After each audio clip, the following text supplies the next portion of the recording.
Hello, hello. I am here to show you how to make my Narcissist bag.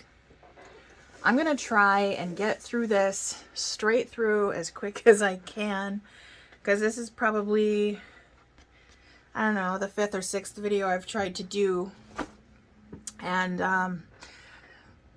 all the rest have been unsuccessful due to quality and speed and interruptions and all that good stuff. So make sure you've printed out the cut list and the instructions just in case. And all of the pieces should be included. In this version, I am going to do a little bit of a modification. I'm going to add a strap or a handle to the top. And I might do some decorative straps. I'm not sure yet. I have all the pieces for it, so we'll see. But the handle is optional. There are several things in this pattern that are optional. So if I do it here and you choose not to do it, that's totally fine. Let's see here. First of all, I'm going to start with the quilting, and since this is probably the most labor-intensive part of this bag, I'm just going to show you how I start, and then I'm going to go ahead and cut to or speed up the section so you don't have to watch it. So first I've got this will either be the front, the back, or the flap panel. They all initially are cut to roughly the same size, the only difference being the flap has the rounded edges. But I've also cut this to be a lot larger than I'm going to need. The reason for that is because I am quilting this. If you are quilting any of your panels, you're going to make sure that you cut the initial piece larger than what you need. In this case, this should be a 12.5 by a 9.5, so I've cut it larger than that. I believe in the pattern I recommend about an inch longer on each side, but I went a lot longer than that because I just kind of randomly cut it all jagged, so mine's, you know, right around 14 inches long. But that'll also give me more wiggle room to adjust the way that I want the panel to sit so that my lines will be more even looking in the final bag itself. I am going to use a quilting ruler that has the different degree angles on it. And I think I'm going to do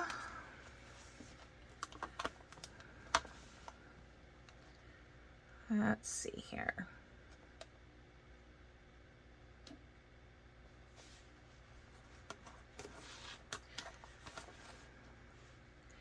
I think I'm gonna do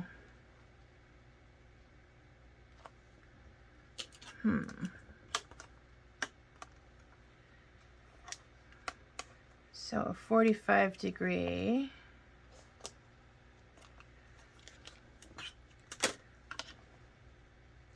Yeah, I'm going to go ahead and do a 45 degree angle.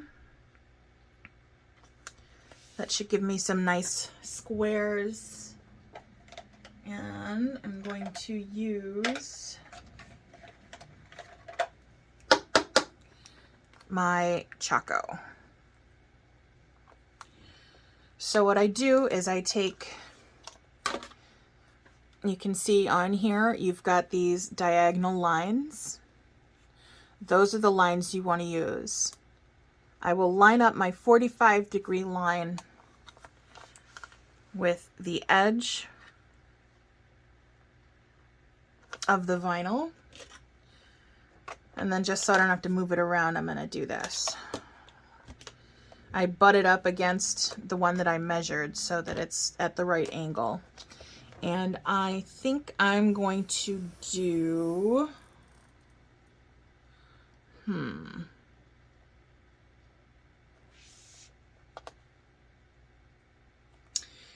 I think I'm going to do 2-inch,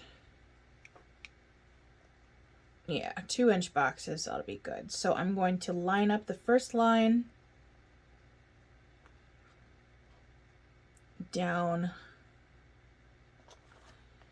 what would be the second or 2-inch line, and then I will draw a line on the other side.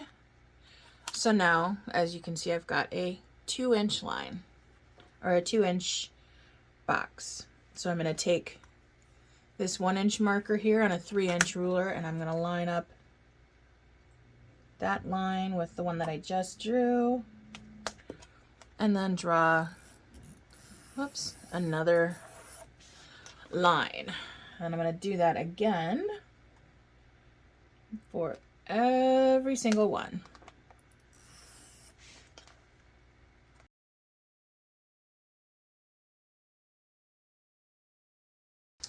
All right, and then when we get to the end of those, so we've marked the 45-degree angle in one direction. Now I'm going to use this flat edge because this is just not easy to mark on. I'm going to line the other side. I used this side for the first group, and now I'm going to use the other side of the 45-degree angle to go the opposite direction. So I'm just going to line it up.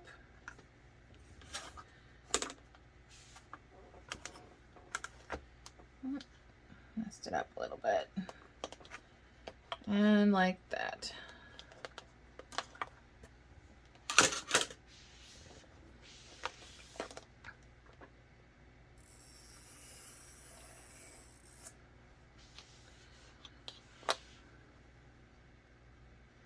And then I'll do the 2-inch outline as well in this direction.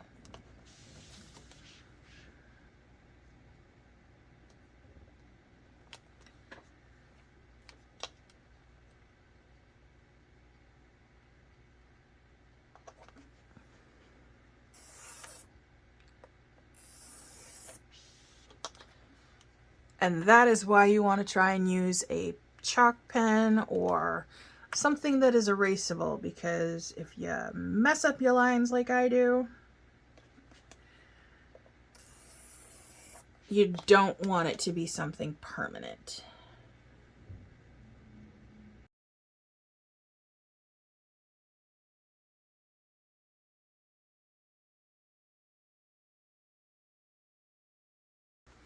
Just like that. And then I'm going to go ahead and repeat that on the other 2 panels.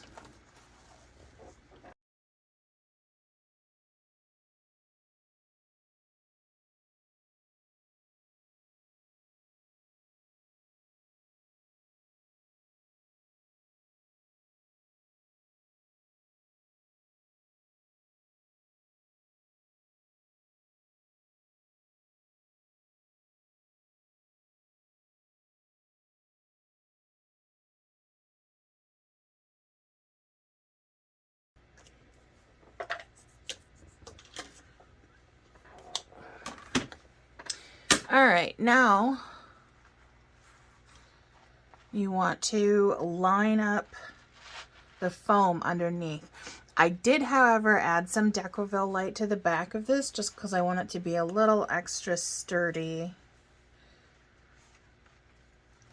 But you want to make sure that the entire vinyl or whatever fabric you're using for the panel is completely covered by the foam. I usually glue or tape these down, but for time's sake, I'm not going to right now. You're going to take it over to your machine, which I forgot to thread.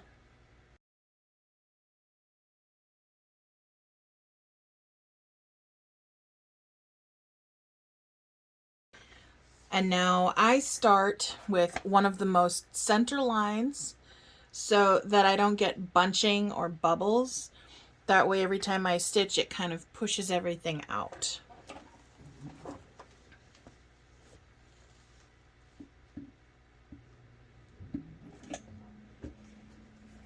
And I'm stitching at 5 millimeters, which is the max length for my machine.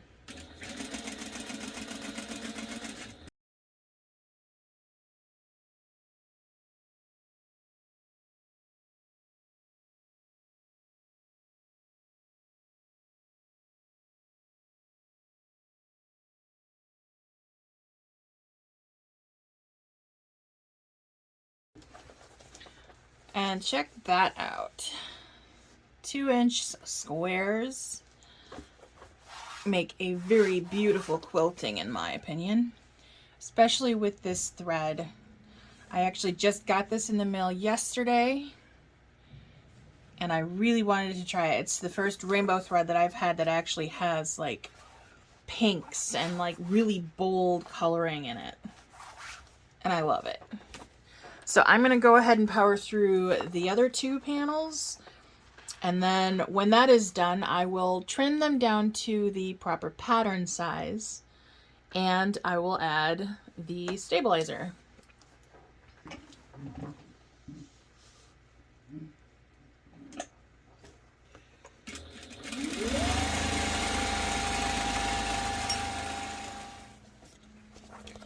And there you have it. All 3 panels have been quilted. I am going to go ahead and take these over to my cutting table, trim them down, and add the Decoville Heavy. Apologies for the horrible lighting and the really bad camera angle. I just thought I would share how I line up my pattern pieces for fussy cutting. So you take the pattern piece, and even if the stitching isn't perfectly correct or perfectly lined up, you can, if your piece is large enough, fussy cut it by lining up exactly where you want the stitching to be. And what I do is I take the dividing line and I will center it over wherever it hits on the top or the bottom, so I can move it around. I could just barely do it if I did this, but I'm not going to. So I'm going to hold it up here and try and get it right at the center of this triangle down here and this triangle up here. And that will be where I'm going to do it. I then will take some clips just to kind of hold it before I start cutting it, because I don't want this thing to move, because it will.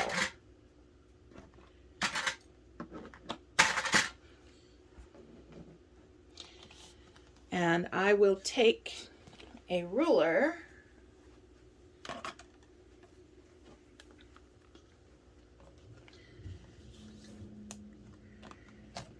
make extra sure on where I want to be. Take a ruler and press it down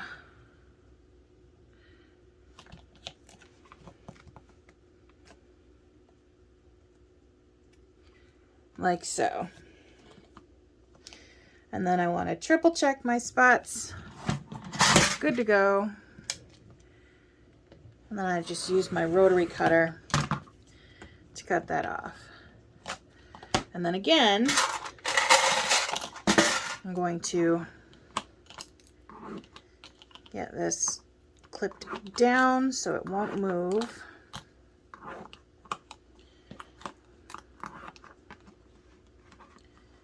I'm actually going to slide these down.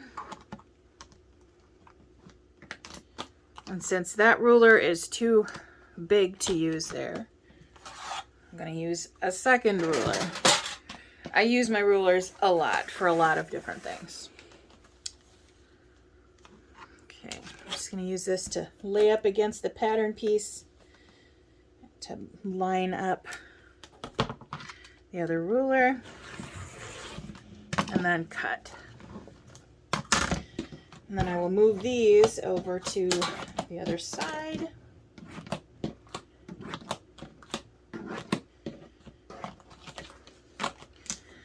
Around, I'll just keep using this ruler up to the pattern piece.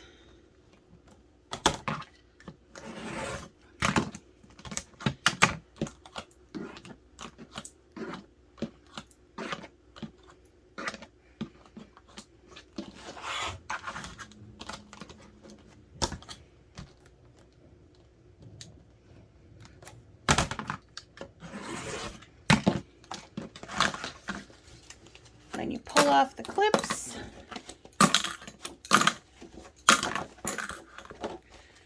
And there you go. It's not perfect, but it's good enough. So then I'm just going to take this over to my heat press, and I will add the Decoville Heavy right there. When doing the rounded piece for the flap, you could actually do this one of two ways. You can either just adjust it to how you want and then cut it, or you can use this piece to cut it into a rectangle, and then once it's done, as you can see, they're the same size. You can lay this piece down right on top of the rectangle, clip it together, and then trim off the rounded corners. Either way works, whatever is easiest for you.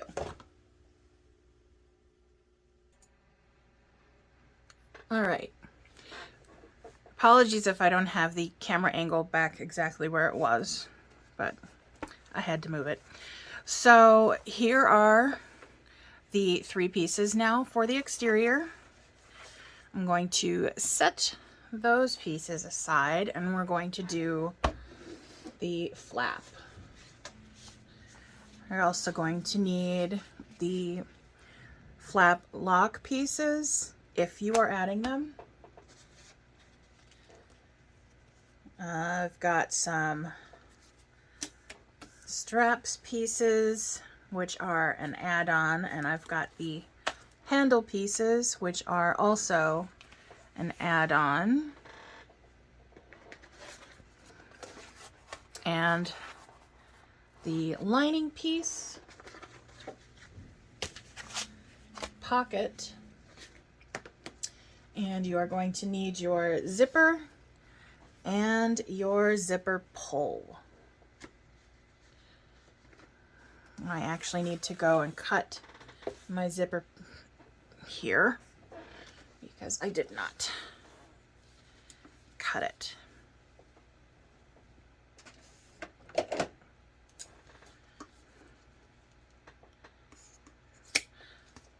You want to cut it right about 9 inches or so. Any excess is going to be trimmed off anyways. I'm going to do the pocket first.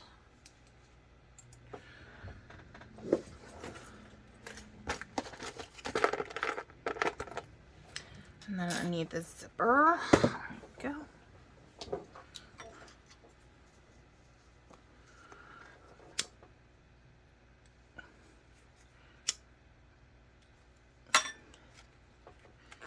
Go ahead and add your zipper.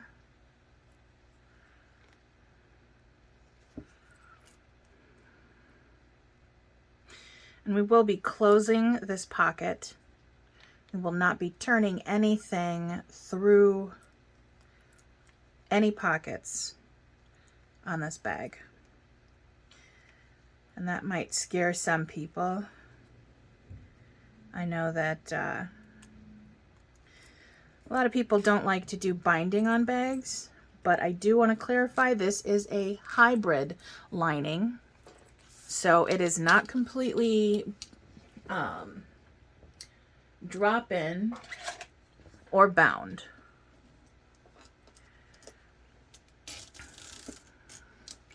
just gonna leave the zipper like right towards the end of the tape.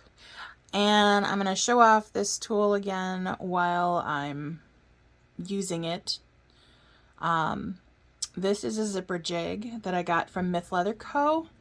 You can find acrylic versions on like Etsy and AliExpress, but this one is metal.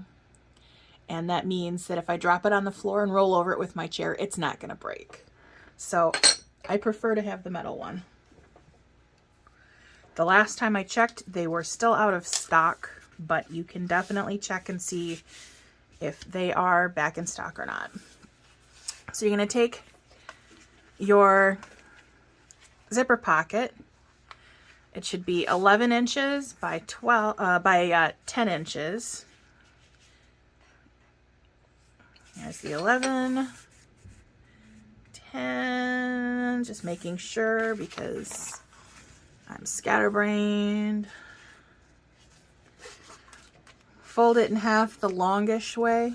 So you're going to fold the 11 into a 5.5 and the 10 inch is going to maintain the 10 inch. Then you're going to fold it in half again.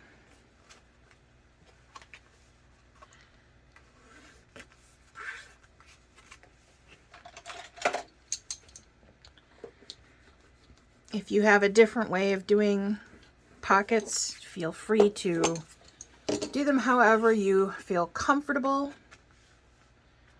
Nobody is required to do this. This is a way that I started doing pockets like a year ago, and I can't stop. So I just do it. Draw a line down the center. And then I typically use this zipper template. It's from by Piera. If you can see that, I'll move my hand. There we go. And I got it from, well, I guess now it's called that template place, I think. I can't remember. I typically use that to do all of my pockets, but because not everybody has a template and because my pattern says so, I'm going to show you how to do it without a template. So you're going to need a 9-inch mark. You want to go 1/2 inch down from the edge. And this will work if you're doing this along the folded edge or the straight edge, it doesn't matter. But you want to center your ruler so that you've got the 4.5 inch mark right on that center line. 1/2 inch line against the edge, and you're going to draw a line from 9 to the edge of the ruler. I think this pen is running out of ink. I go through these things way too fast.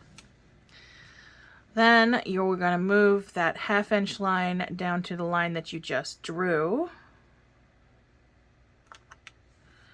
And draw another one from the 9 to the edge. Then you're going to draw a line right down the center of that.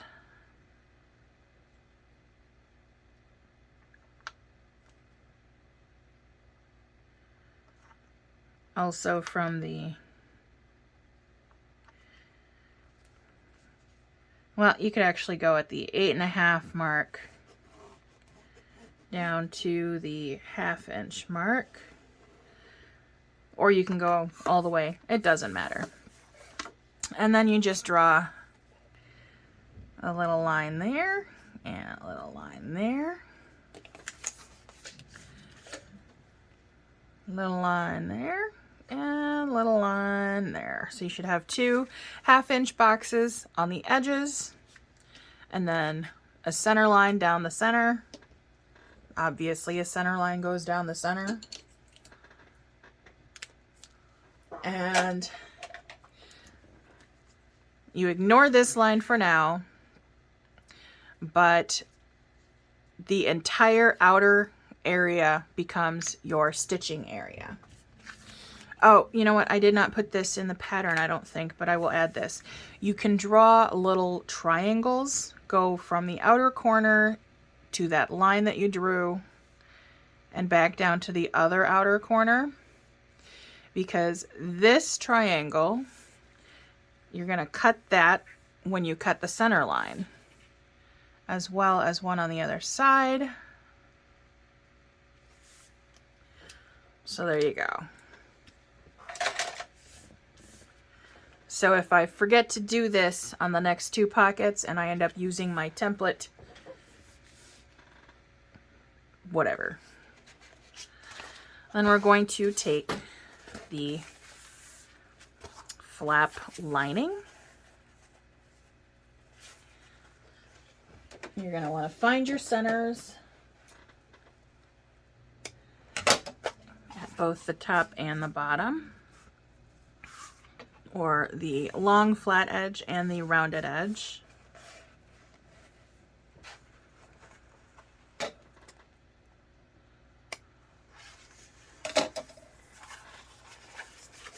Very important. Make sure you do this properly, because I have many times on one bag done this wrong.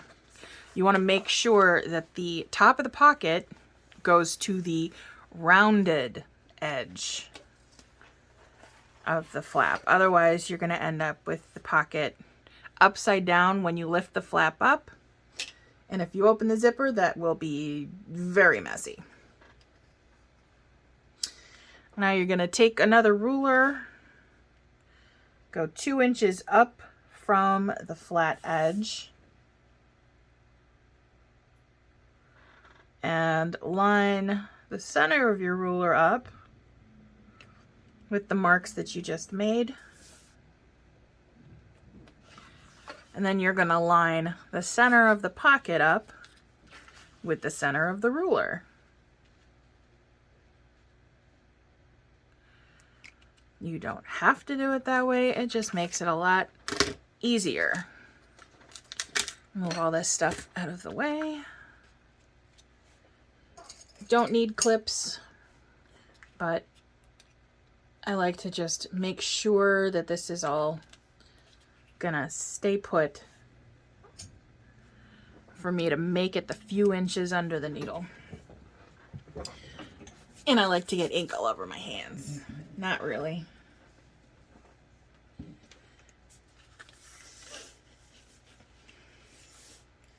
All right, you can start wherever you want. I typically start at the top line, kind of off to the side.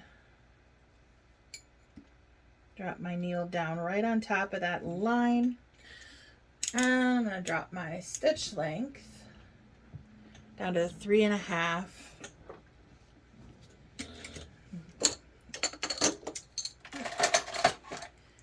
Back stitch, and then just go along the entire outer line.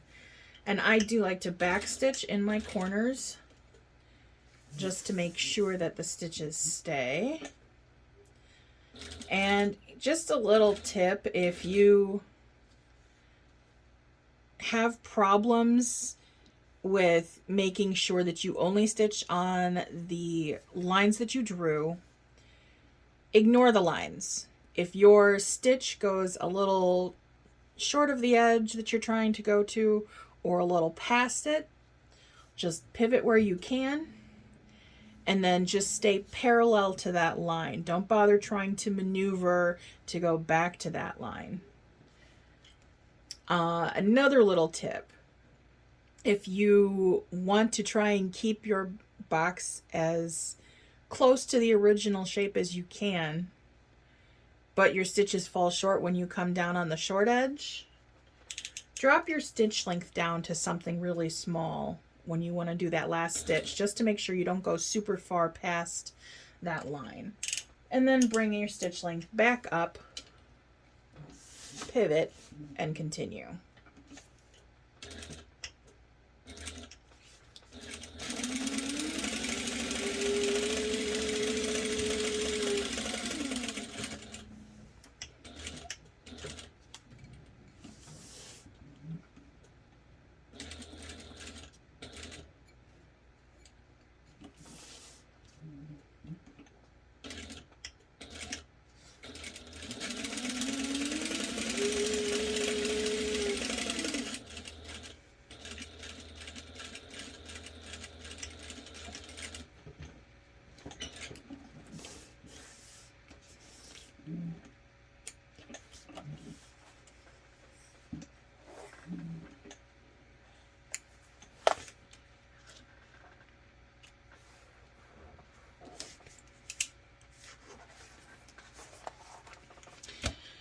All right, now I'm gonna pull those off.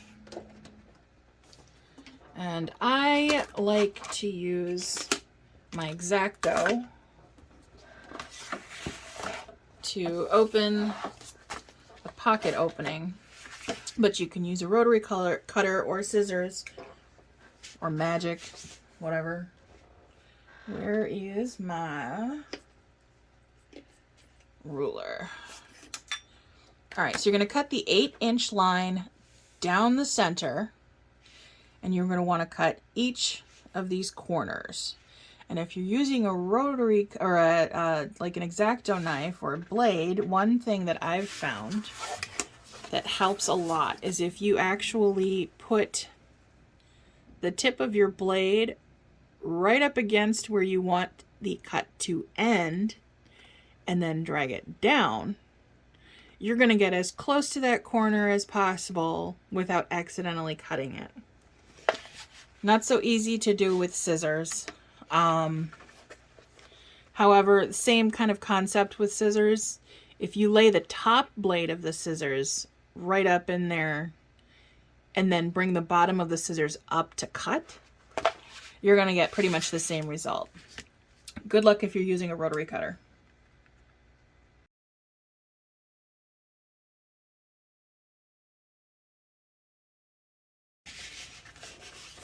All right, so now you've got your corner pieces sticking out. You got your edge pieces cut.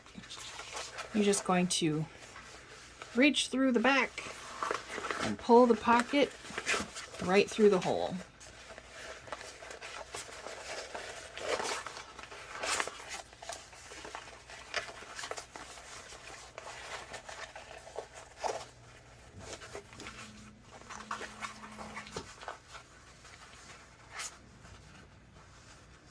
And then I just kind of roll the edge into place.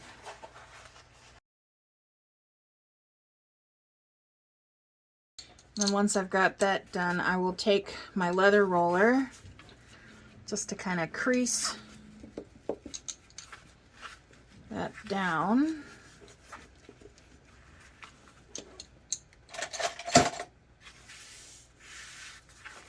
Just like that.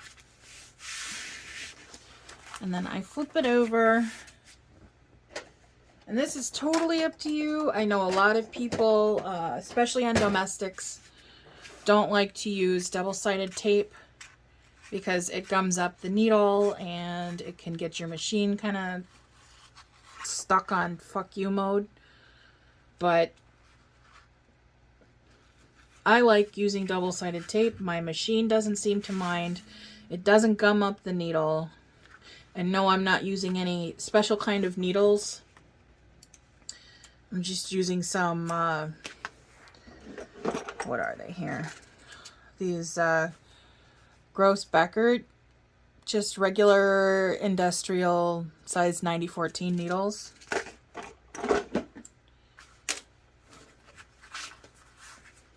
Alright, and then I'm gonna roll this down.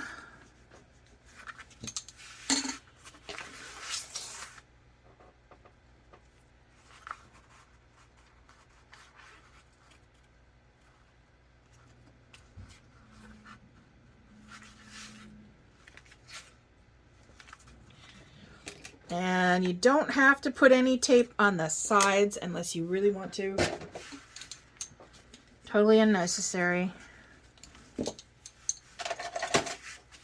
Just like that. And now I'm going to take, I still have my cutting board here. I don't need this, my cutting mat.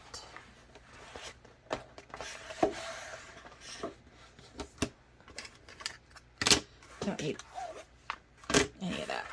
All right. So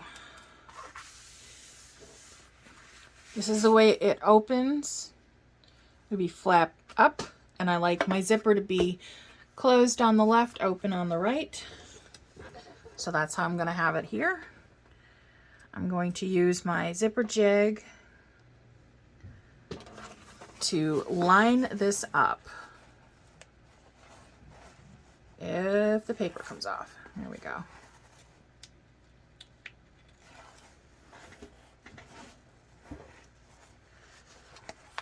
So you can just lay that right over the top. And with this zipper jig, it comes in handy in so many ways, but I can actually press my fabric right up to the edge.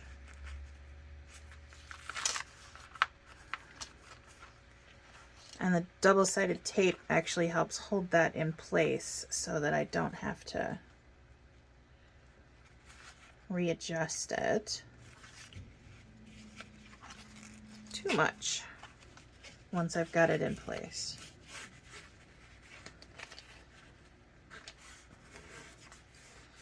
All right, that's down.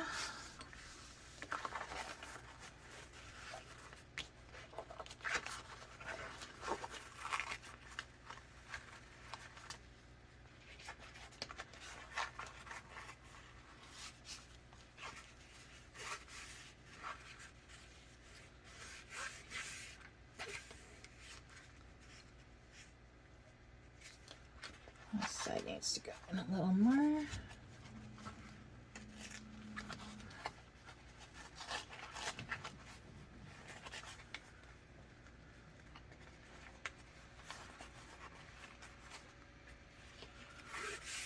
There. Just like that. I got a piece of tape sticking out.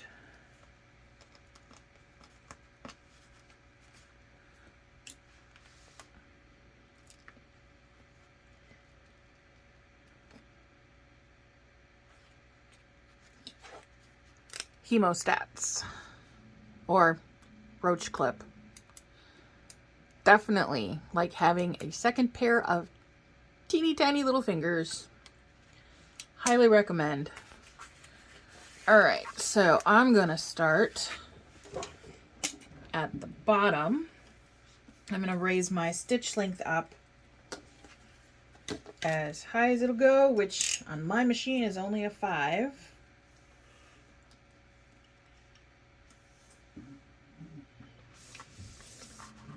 And then I'm going to slip this under here, zipper jig and all.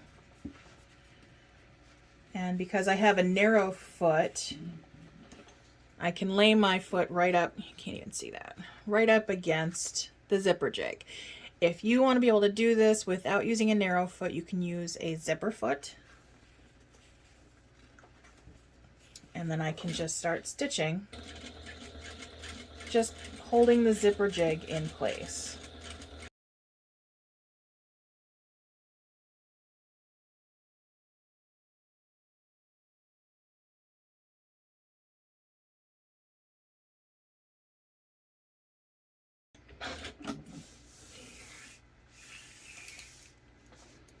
Keep the threads long and cut.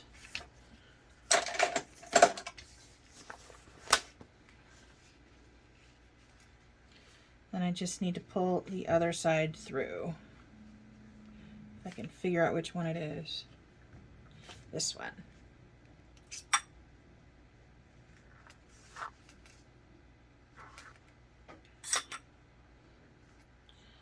And then you just tie them in knots, melt them down,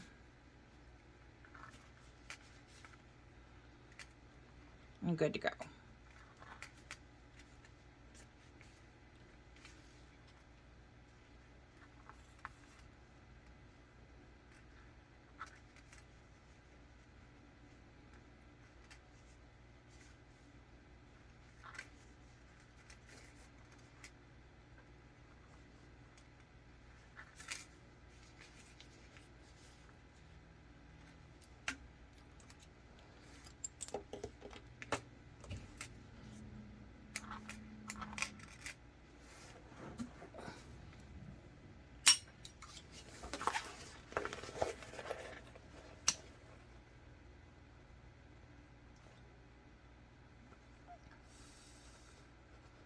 Make sure you press it down if you melt them, so that you have a nice smooth finish, so that when someone sticks their hand in, they don't scratch their hand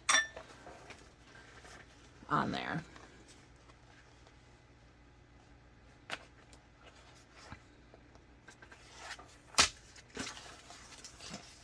And then you're just gonna close up the pocket.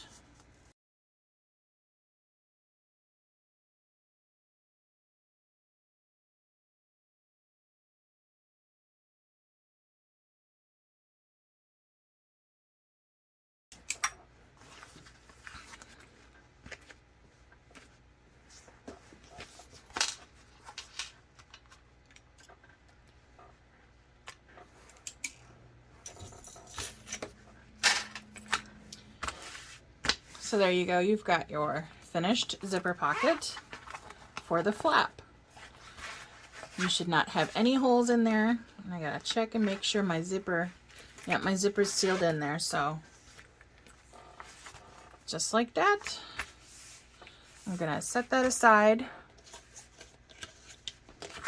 And I need to WD-40 this chair because it's all creaky.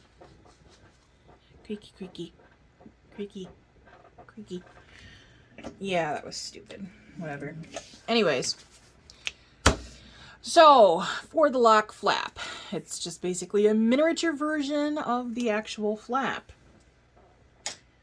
And we are going to add this kind of lock on here, I think.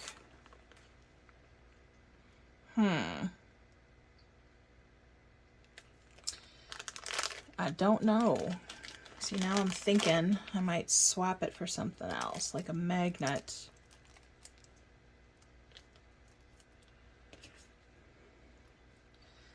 Because this will basically look like this.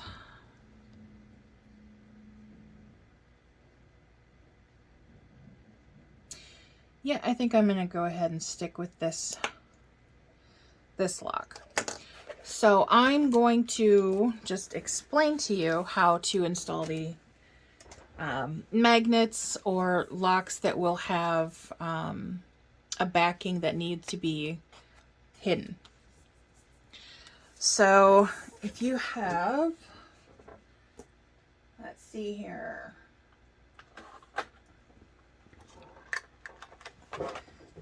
say a magnetic snap,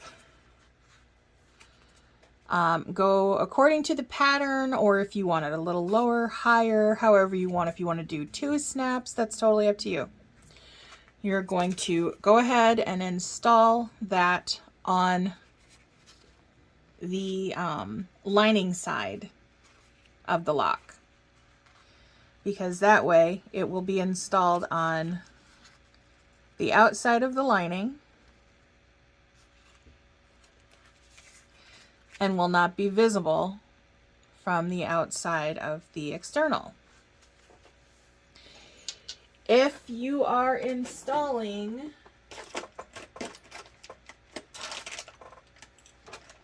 let's see here, something like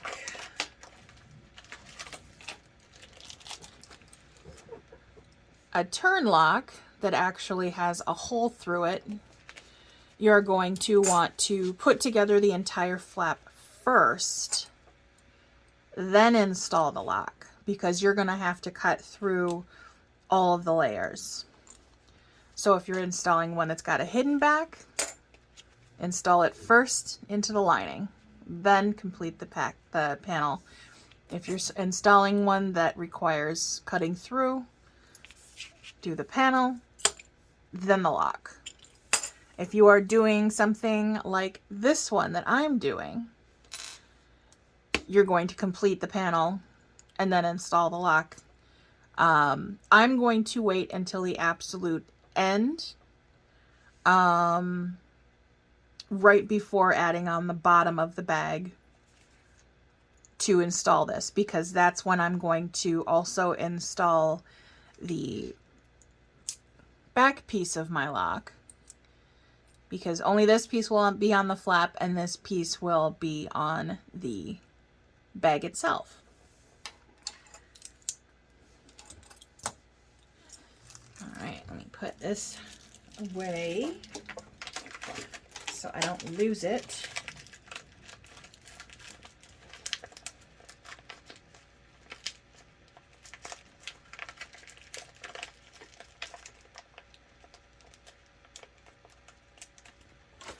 And this. I'm actually going to keep those out for a minute. Set this aside. So, there's a couple of different ways you can do this. In the instructions, I show the version where you turn it out. If you would prefer to use an edge coat, what you're going to want to do is go ahead and put these together, stitch around at a 1/2 inch seam allowance, and then trim off the excess. When you flip it, you're going to trim it down by 1/2 to 1/4 of an inch. If you are doing edge coating, you probably want to keep that 1/2 inch just so you have that little space between the stitching and the edge coating.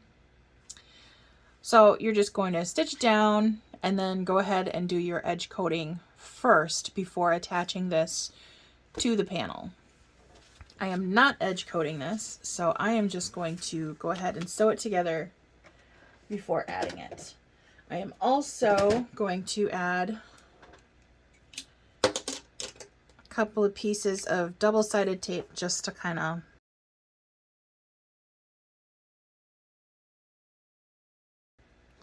hold it in place.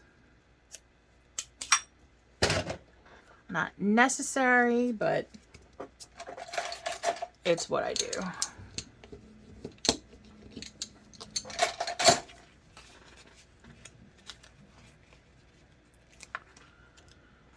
I just saw my neighbor's cat walk past my window.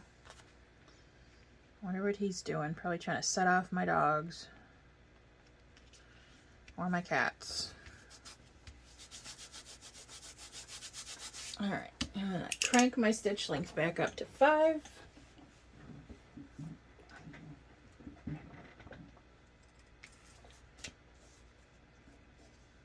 And I don't know why I just did that. I had the edge coating on my brain. That's why. I don't need the tape because I'm not edge coating. Because I'm using rainbow hardware and rainbow thread and I don't have rainbow edge coating. Okay, we're going to try this again. And I'm going to act like none of that happened.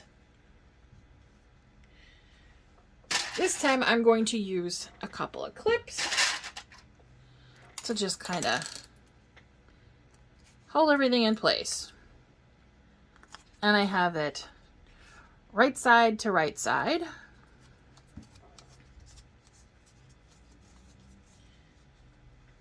I'll flip these over so I can see what I'm doing and remove the clips easier. All right. Drop my stitch length back down to about a 3.5. And I'm going to stitch around at 1/2 inch.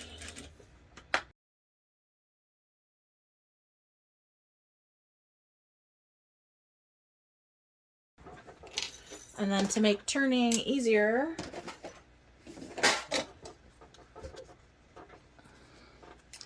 I just like to trim a few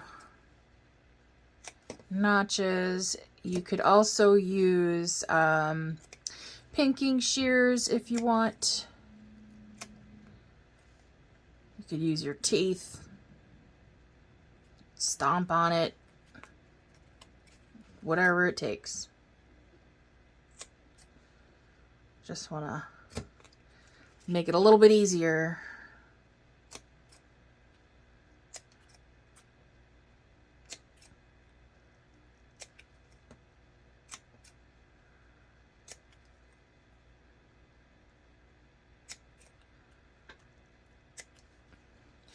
And then I'm going to trim this down by half.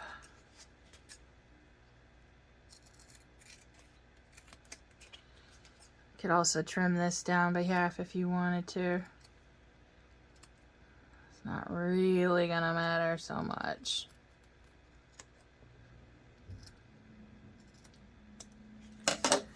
And then collect your pile, throw it on the floor. Just kidding, I've got a trash can. Alright, now you can watch me fumble as I attempt to turn this thing through.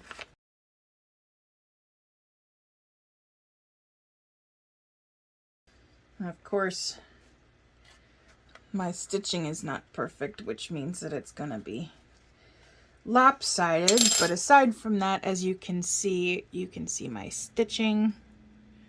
So I'm going to turn it back to inside out and do a second line of stitching.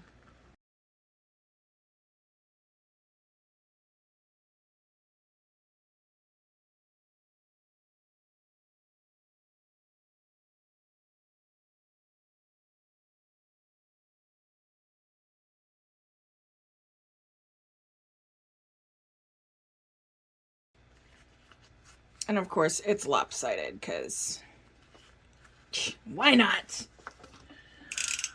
Pop it back up to a 5mm stitch length and top stitch.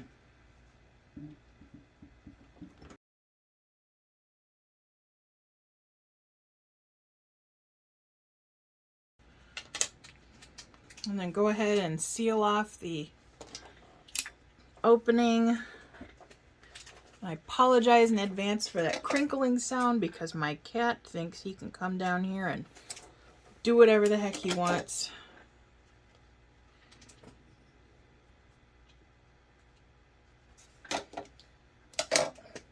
Alright, next I'm gonna take the flap panel and you want to find the center of the lock flap.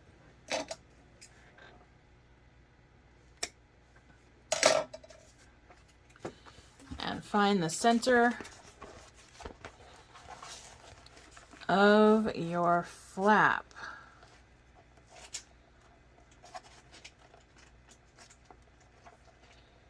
Dude, do you mind?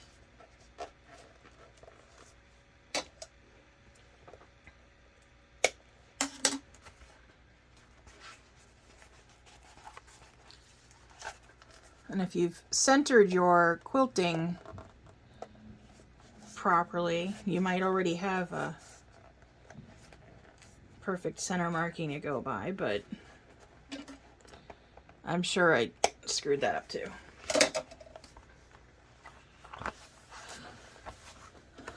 Alright, so because this is going to come down here, you're going to want to flip it exterior to exterior and line those up. And I am lining up my center lines, but I'm also making sure to line up with the stitching, just in case. Because I want this to be even with the stitching. And then you just baste it on about 1/8 of an inch or so. As long as it's contained within that 1/2 inch seam allowance, it doesn't really matter exactly where you base it on.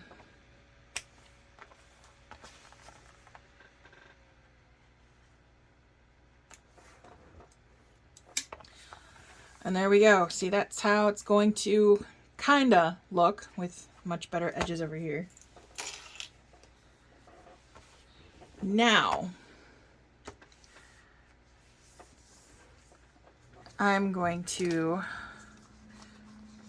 put in a bunch of time to make these straps and then decide that I don't like them. These are just decorative. However, if you really wanted to, you could add magnets on them or snaps. In fact, you know what? I think I'm going to add snaps because I just recently got some cool looking fashion snaps, I think they're called, when I ordered another press.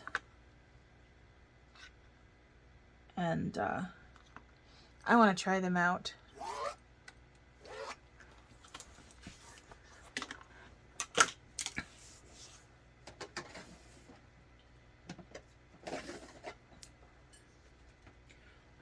Make sure you stay hydrated.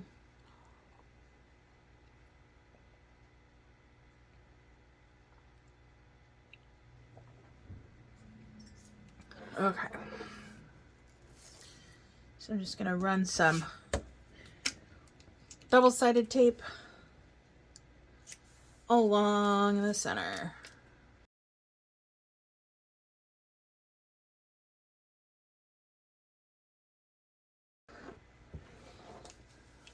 All right, and then just fold these into the center, just like you would when making other straps or handles. And I do also want to clarify that it is perfectly fine for you to use 4-inch wide strap pieces instead of 2-inch wide strap pieces. The reason why my pattern calls for 2-inch strap pieces is because my OCD likes to screw me over. For instance, when you are making a strap, let's pretend this is 4 inches. This is actually like 3 or 3.5, something like that. 3 inches. What you would typically do is fold all of your pieces into the center, like so.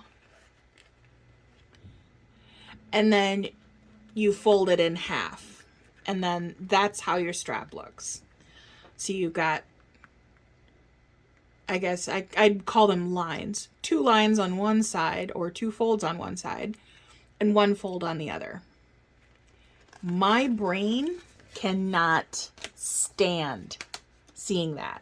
So I have to take 2 pieces that are 2 inches wide, fold them down to 1 inch, and then sandwich them together excuse me, so that there are 2 folds on each side of the strap.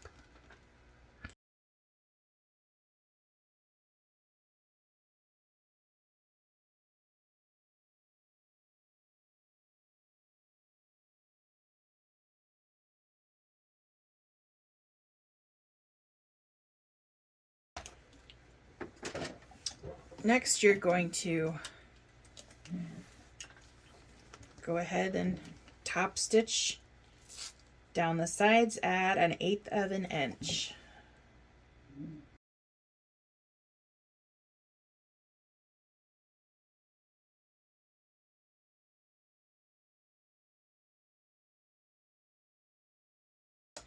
And I don't know why my straps warp like that. If anybody has any tips to stop them from curling in, I would read them.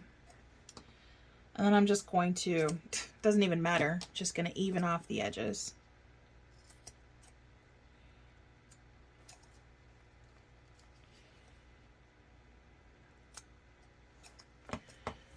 Okay.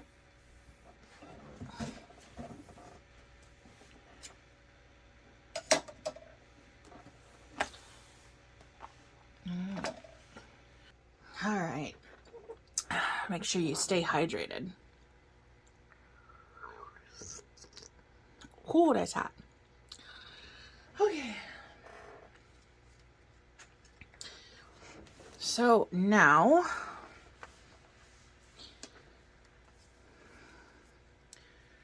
going to put these on. Let me try and straighten these out a bit first.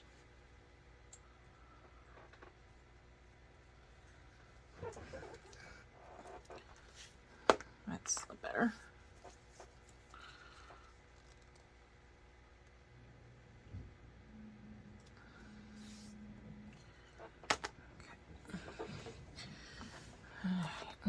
So again.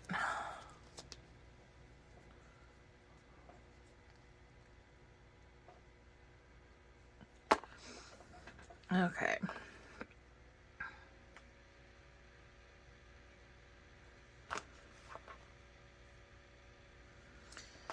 Go with my ruler. 2.5 inches in.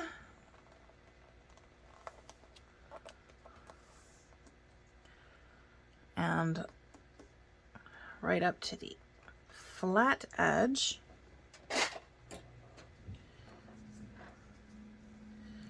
Just gonna take a little bit of double-sided tape. Don't need a lot.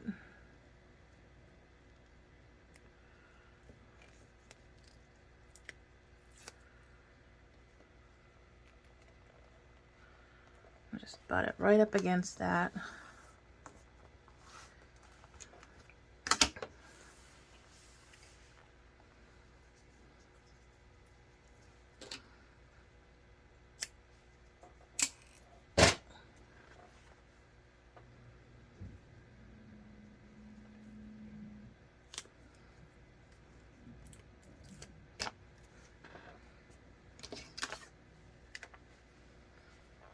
Two and a half inches,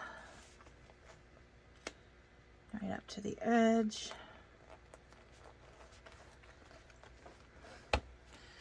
Just like that.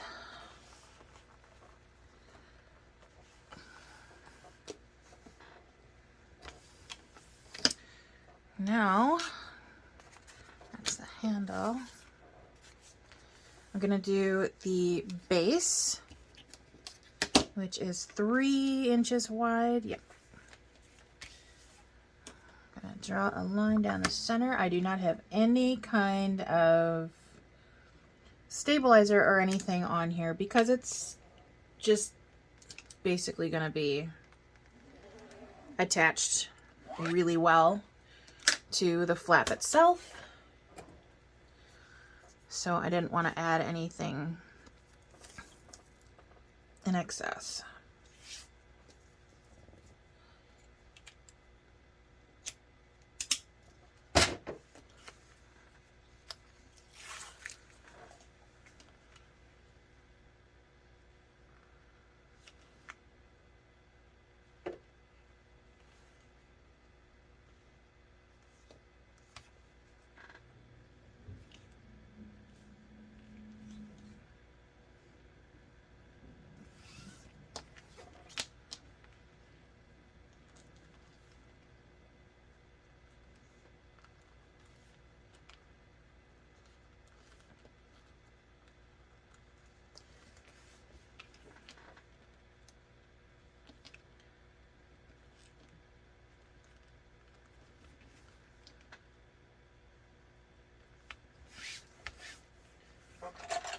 I'm just going to give that a little roll.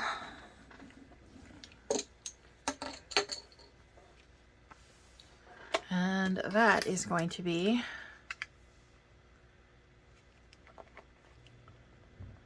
two and a half inches away from the edge. Actually, it's not. I lied.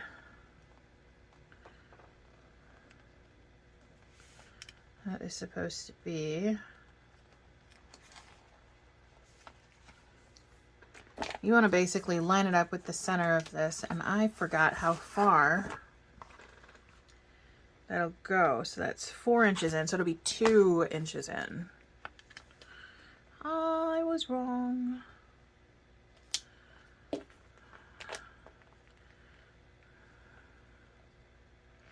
So 2 inches in.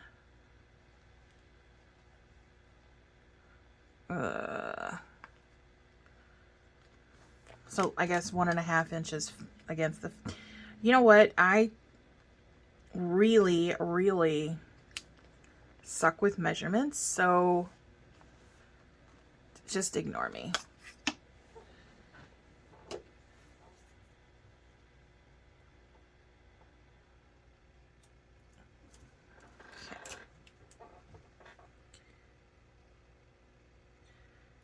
just going to take a little bit of tape.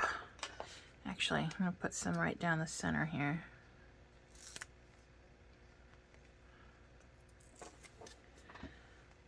And then we'll do this again properly. Butt the edge 1.5 inches in from the flat edge of the flap. You want it to go from side to side.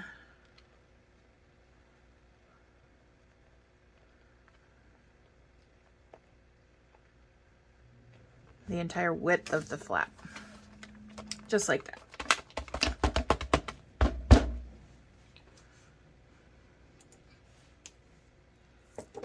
And then I'm just going to take a little bit to hold the sides down.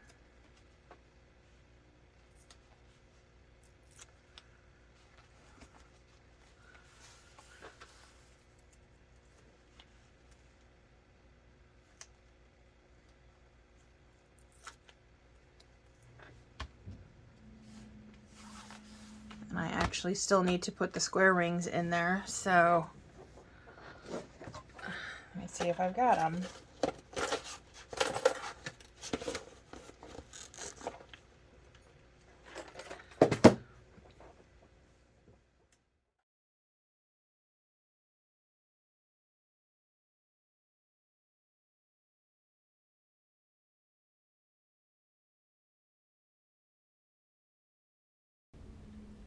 So I just wanted to pop in and let you know that you'll probably notice that the strap base is a little bit thinner than it was.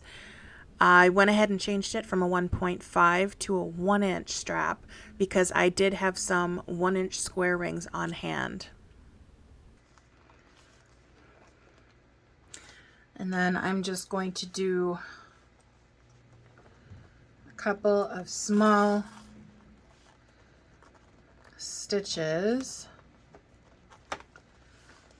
right on top of where these stitches are on the strap below so that it'll almost look continuous, except it's not going to be the same color unless I can match, and I don't think I can, so I'm not going to bother trying.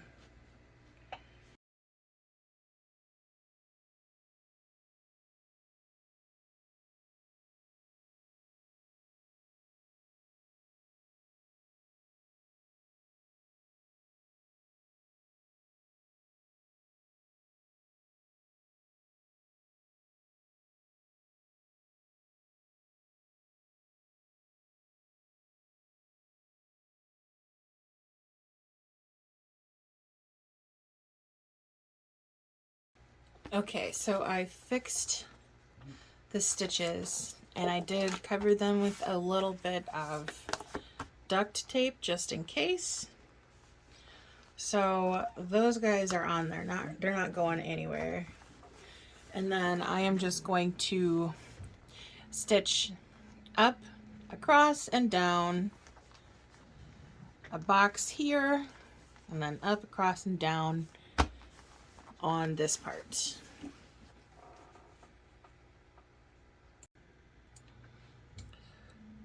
Alright, sorry, I had to run through some stuff. So now I'm going to go ahead and get this all stitched down. Just even it out here first.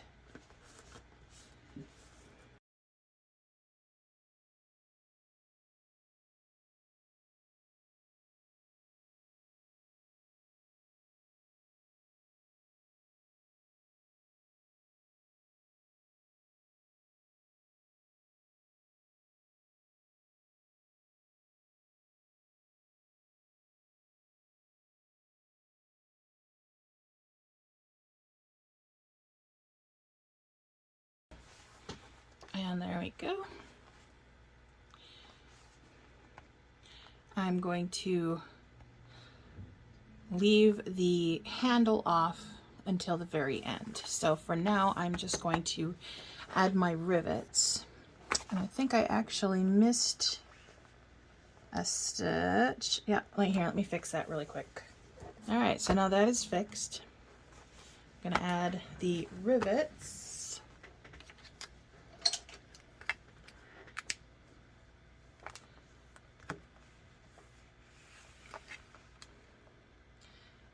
And let's see here. It's easiest to just find sort of the center line of the flap and then just kind of evenly space them out. I'm doing it at every 1/2 inch mark because I started at a 1/2 inch mark. Just so they're evenly spaced out. And then I'm going to do 2 of them over here. I'm going to do 1 at the 1/2 inch mark, lining the edge up with the edge of the stitching. And then I'm going to do just past that 1 inch line, I'm going to do it at a 1/4 inch because I've got a 1/2 inch seam allowance over here, so I don't want to end up stitching over the rivet. So again, line this up with the stitching. I'm going to go at the 1/2 inch and then 1 1/4 inches.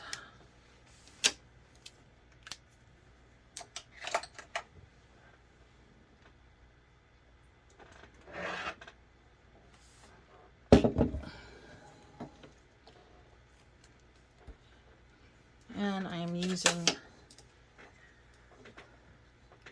an owl punch on my press.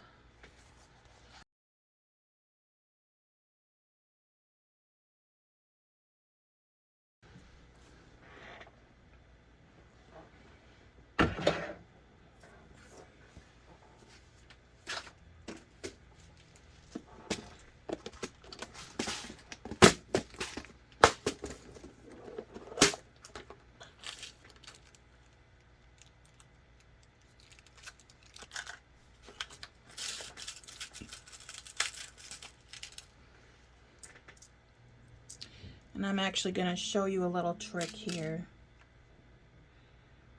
because I don't want to use up all of my rainbow rivets.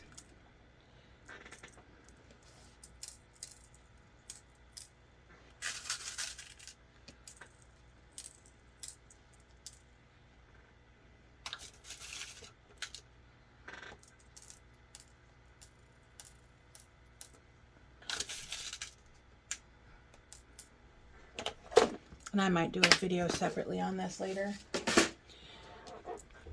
Sometimes I like to use the post or the cap from another rivet so that I can save on the amount of the specialty rivets. So in this case, I'm using silver rivets because they're cheap and I can get them in large quantities, whereas the rainbow rivets are a lot harder to come by, and the places that sell them do not sell them in packs as large as what I can get the silver in, and they don't sell them as cheap as what I can get the silver in. So if you use the backside that won't be seen, use a rivet that you have an overabundance of in one finish, and then cap it off with the other finish.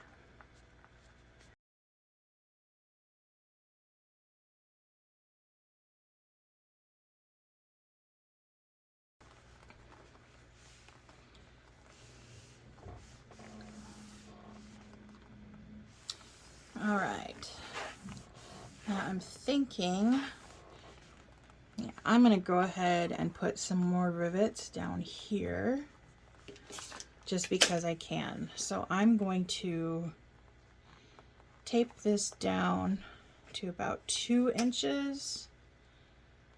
Yeah.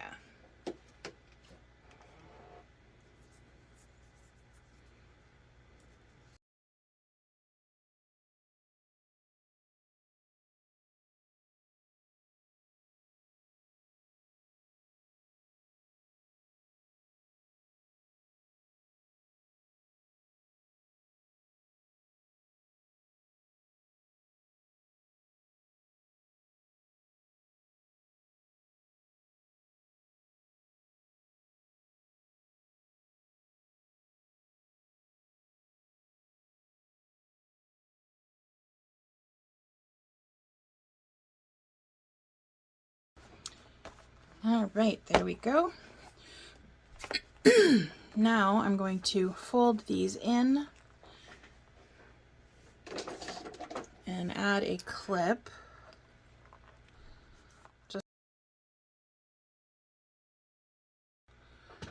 Sorry, I have no idea when my video cut out. So, if you didn't see it, I've added the rivets here as well as here, and I am clipping these together to hold them out of the way, and putting the flap lining right side to right side, and clipping that down.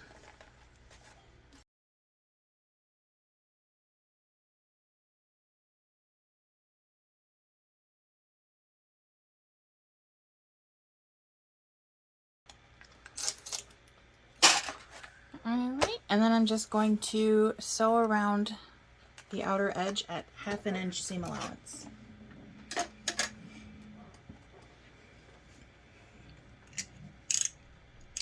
Dropping my stitch length down to 3.5.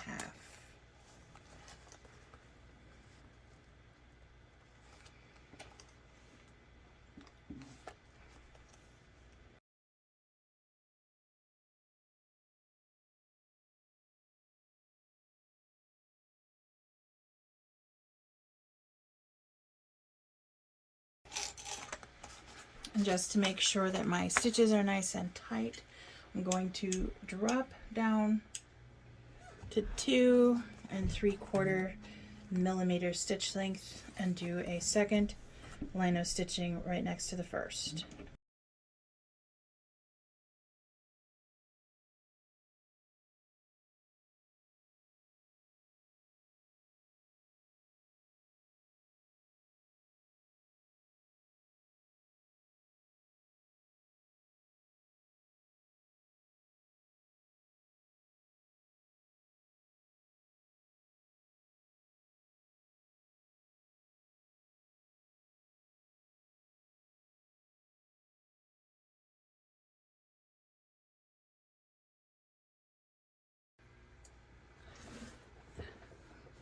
Okay, I'm back with an empty SD card. Yay!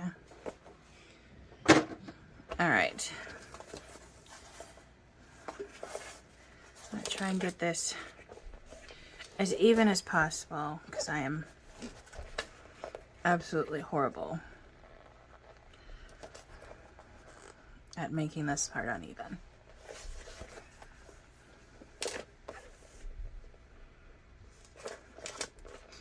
But I guess it is what it is, right? Okay, I'm just gonna bump up my stitch length back to 5 and top stitch.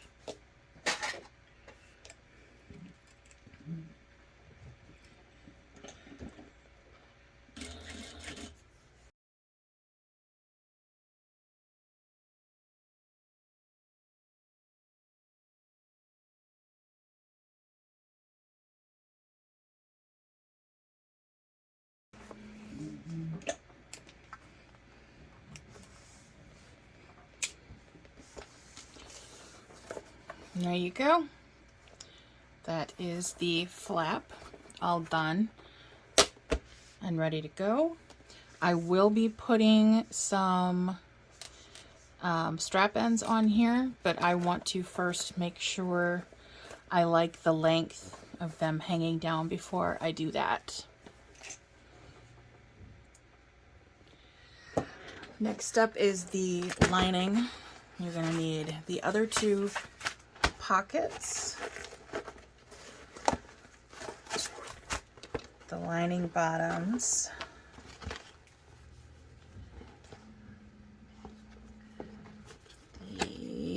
let's see, where'd you go? The main panel lining upper,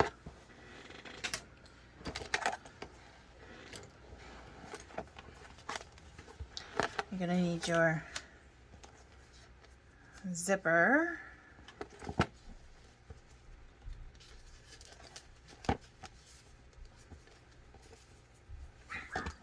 and the zipper panels.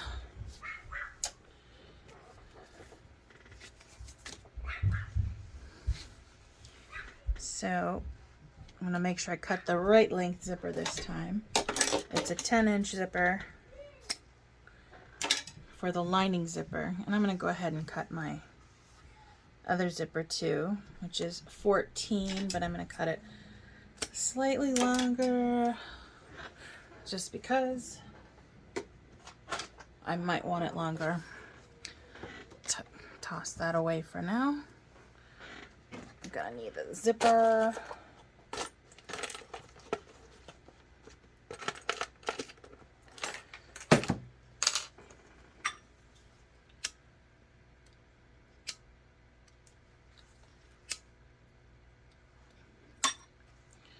All right, so put all this to the side except for one of each of these.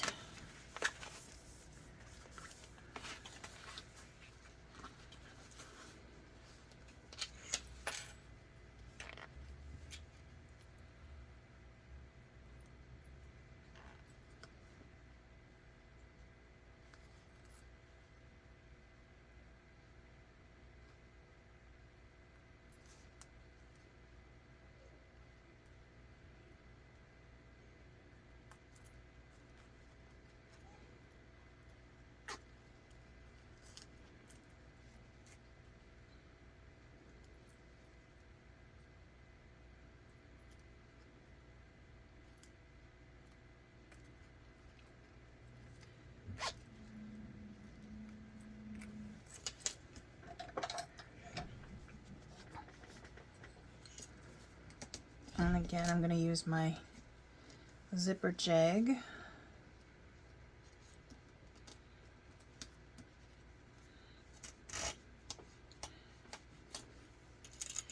Just get this lined up. Okay, put that aside. And then again, I'm going to take the zipper pocket. I'm going to do the exact same thing to the slip pocket as well.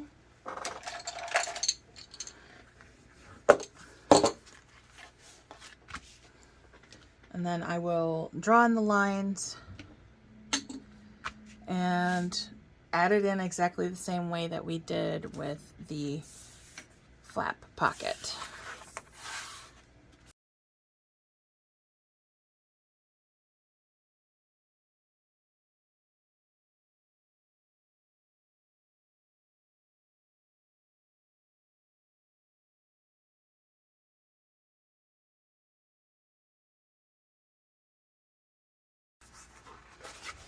All right, you want to find your centers on the lower lining.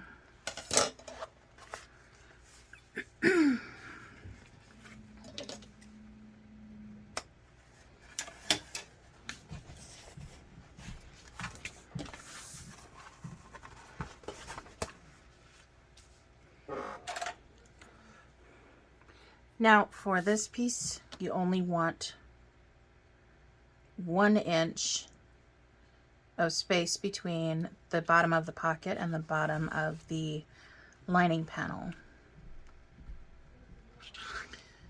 Okay.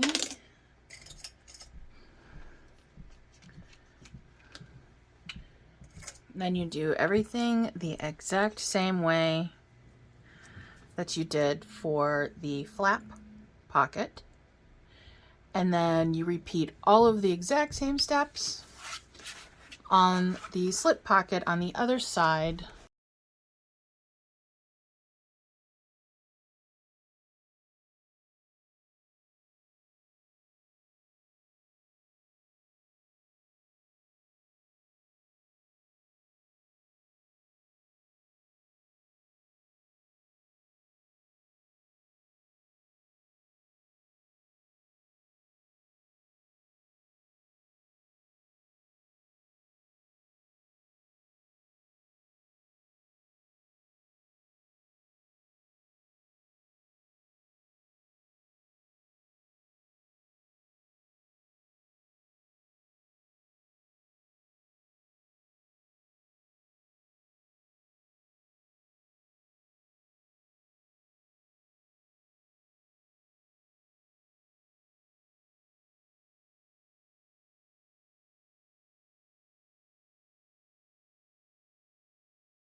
Okay, if you have a keen eye, you might notice that this looks slightly different.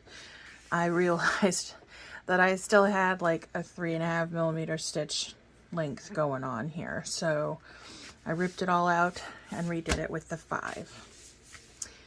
Now I'm going to do the slip pocket divider. I'm just going to draw a line down the center, roughly. Doesn't have to be perfect.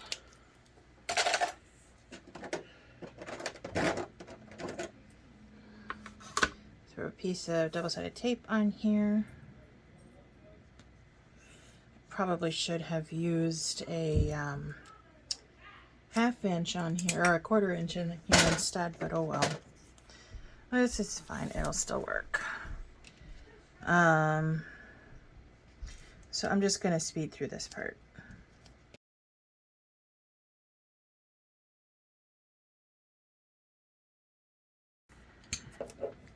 And folded the edges towards the center. And then I'm just going to take a piece of 1/4 inch double-sided tape, run it down the center,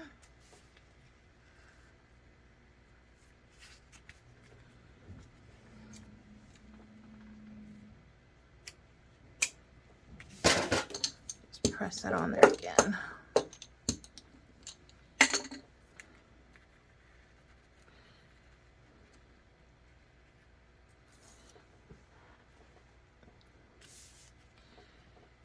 And I'm just going to line it up with the center and run that right up underneath. And just to make sure it's even, I'm going to butt this up here and lay it right up against the ruler. And you just want to tuck the edge of it right down underneath there. Still looks kind of crooked.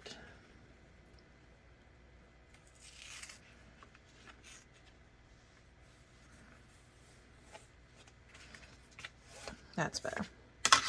All right, and then you're just going to run a top stitch up along both sides, stopping right at the edge of, or right where your other stitches are, and you want to make sure to back stitch. If you would prefer, you could go up one side, go over your previous stitches, and then go down the other side. Either way works.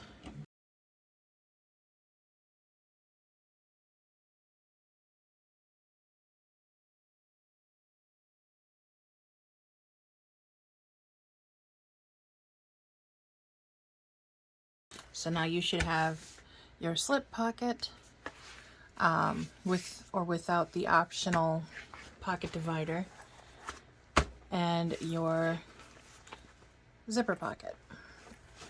Set those aside.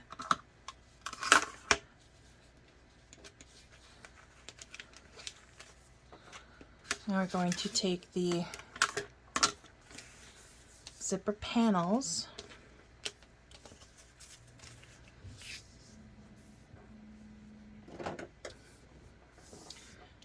and I'm going to take 1/4 inch double-sided tape and put that along the short edges on the wrong side.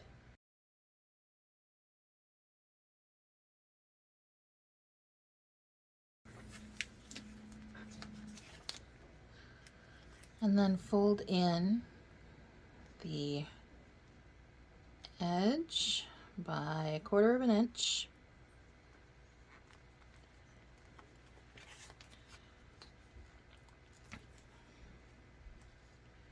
And I like to do both sides of the top layer of the zip panel, but only one side of each of the bottom sides or the lining side of the zipper panel, because sometimes, even though these are cut at the same length, the lining side tends to come up a little bit short. And I have no idea why. Can't figure it out.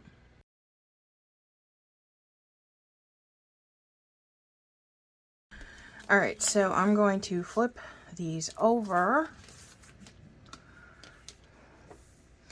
and put a strip of double-sided tape on the long edge on one side of each of these. And I actually should be not having it all the way to the end on the side that's still not folded.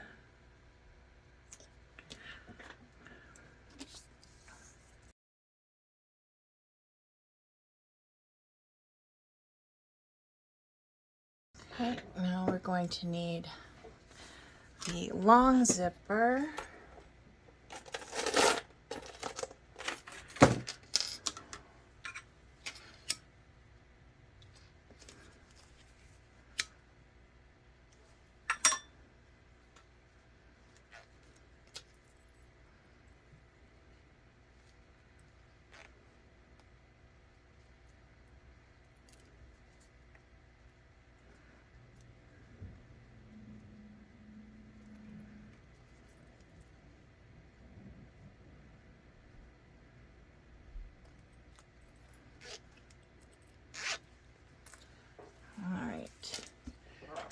Don't need it all the way up this far, so I'll just push that back down.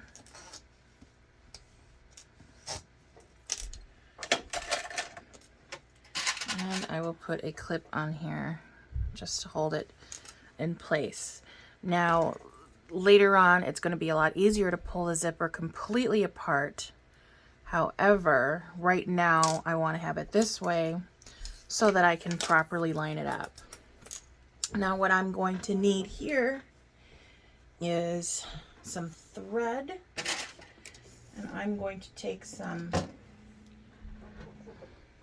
white thread, since the zipper tape on here is white, except I just noticed some, look at that, some color on here from when they anodized the zipper teeth. I don't know if you can see that very well. It's just a little bit of yellow there. It's really weird because it's the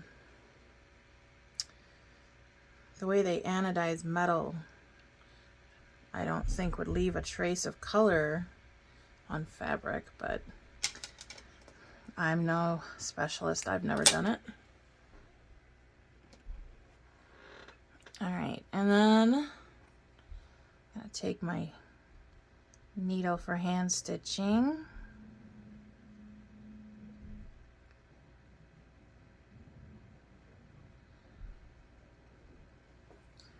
Like that. And then you're gonna take the ends and kind of fold them over on themselves like this. Actually, you know what? I'm going to drop a knot in here because I always tend to pull my thread right on through the hole. Okay. So you're just gonna kind of bend it. It'll be easier to show you once I get some stitches in here. Just bend it and then pop a few stitches in.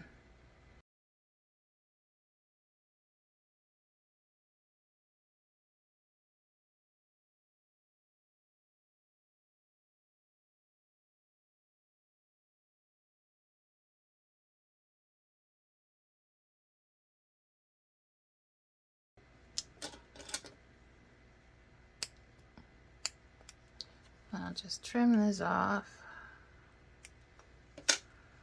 Put the needle away before I lose it. And drop it on the floor and step on it with bare feet because I'm good at that too.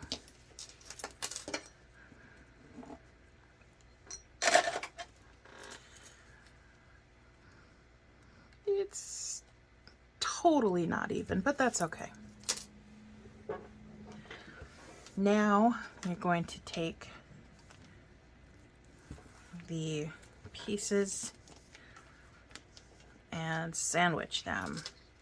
You're going to go about 1/4 of an inch down from the short edge. Line it up all the way down till you run out of space. Like that. Ah, you can see more. I'm beginning to wonder if they actually painted this, the zipper tape, the zipper teeth, instead of anodizing. That would suck. All right, so then I'm gonna take one of the lining pieces and lay it up as flush to the short edge of the exterior as I can, right side down.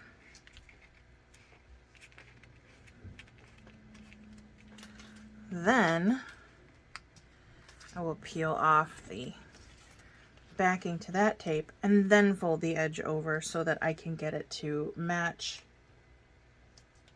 what's going on with the other side.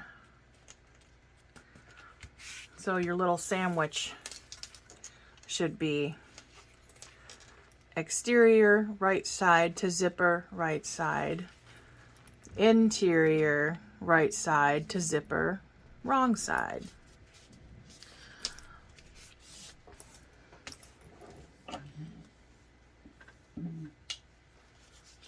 And then I'm going to pop this down to a 3 1/4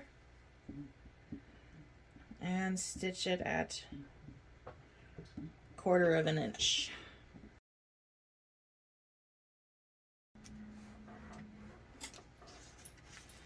Then you're going to fold it back.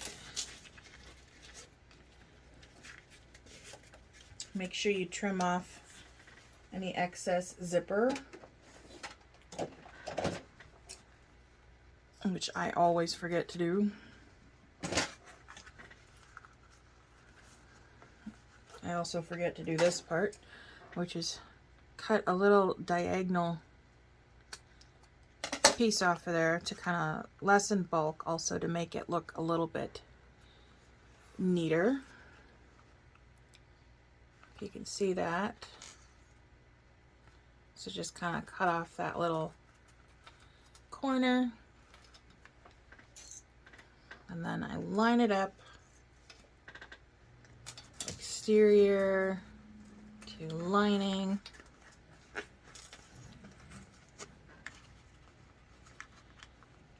Can't really trim this side because of the zipper. So just squeeze it in there as best you can.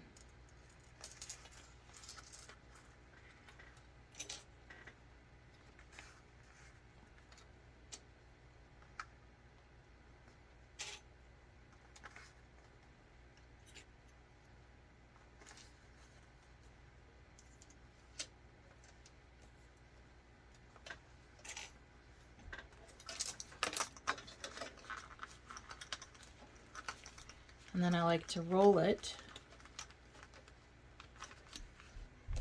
with my leather roller.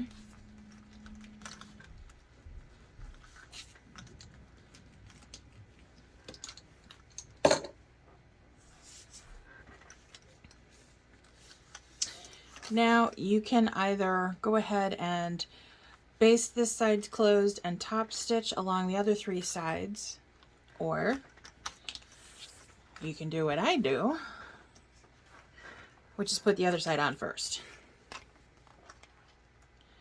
Entirely up to you.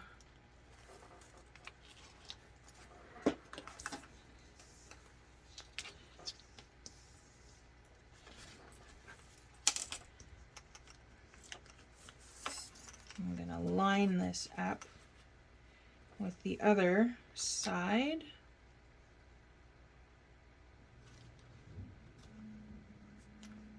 And then line the zipper up with the edge.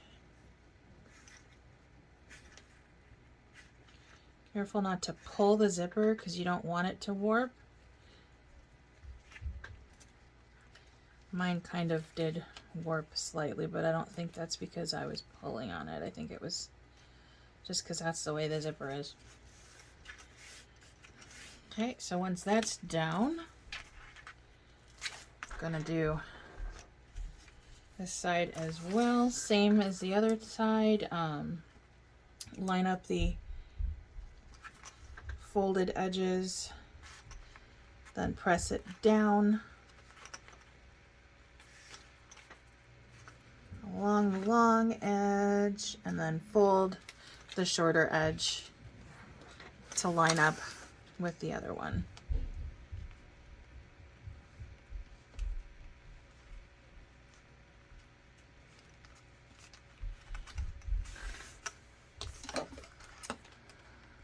Get rid of this real quick before I forget.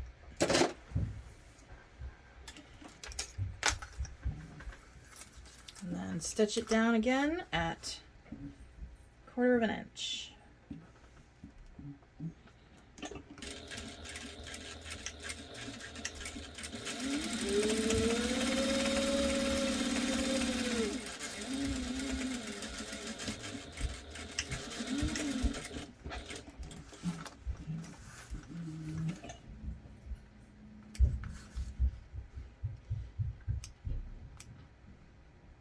I apologize if you can hear my 7-year-old running up and down the stairs and playing with the dog. He's a very loud child. Alright, I'll cut that corner and fold it in. Now if your machine could take it, you could actually use double-sided tape here to hold the folds closed. And I have done it. I've just been trying to train myself not to because I go through double-sided tape so fast.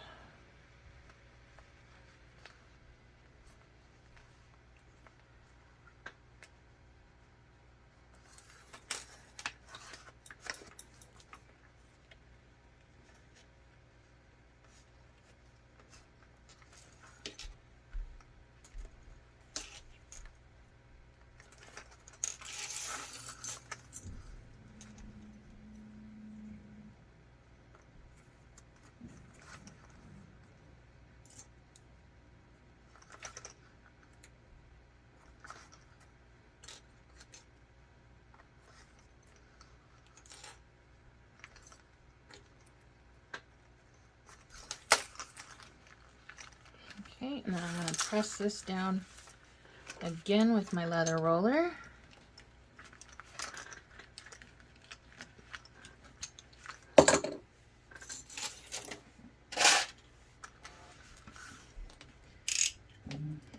Stitch length of 5, and I will top stitch and baste.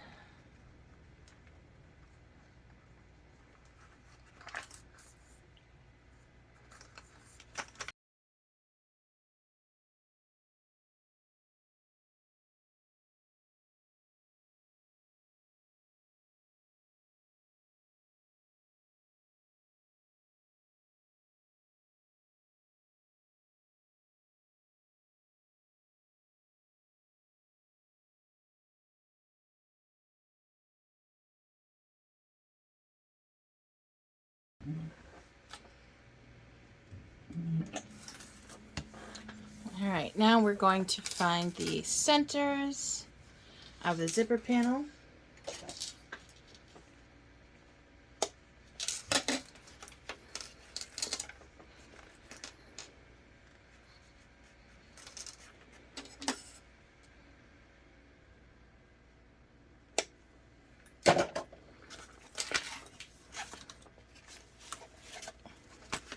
I'm going to take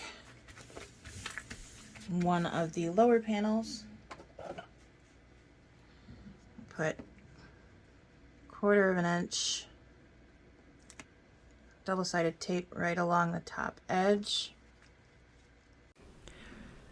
Popping back in during edits just to bring humongous attention to my screw up. You might notice that my zipper pocket looks like it's up a little bit higher than it should be, and that's because it is.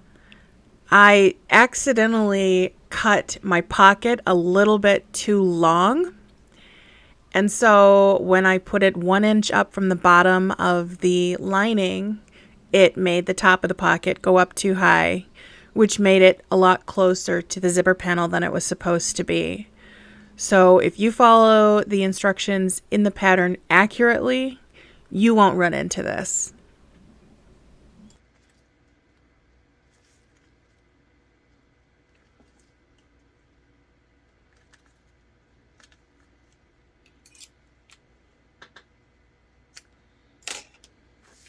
And then I'm going to take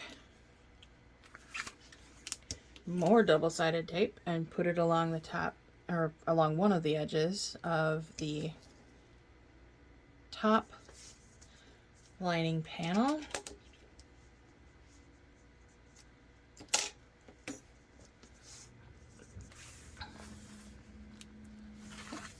Pull this off. And now I've got my zipper going from what will be left to right. So I'm going to want this zipper to go left to right as well, which means I want it to go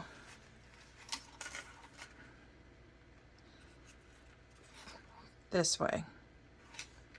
So it's going to go face up on the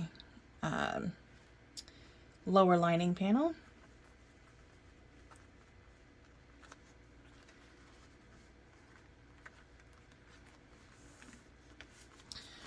And then we're going to go right side down on here. We'll just line these up with the edges. No need to find the center unless you really want to.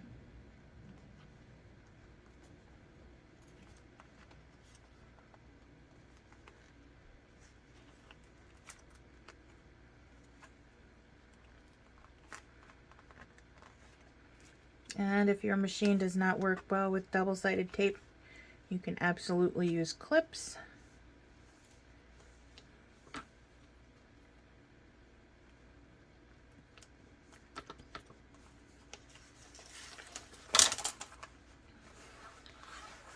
I'm just going to press that down and give it a little roll just to kind of straighten it out a little bit.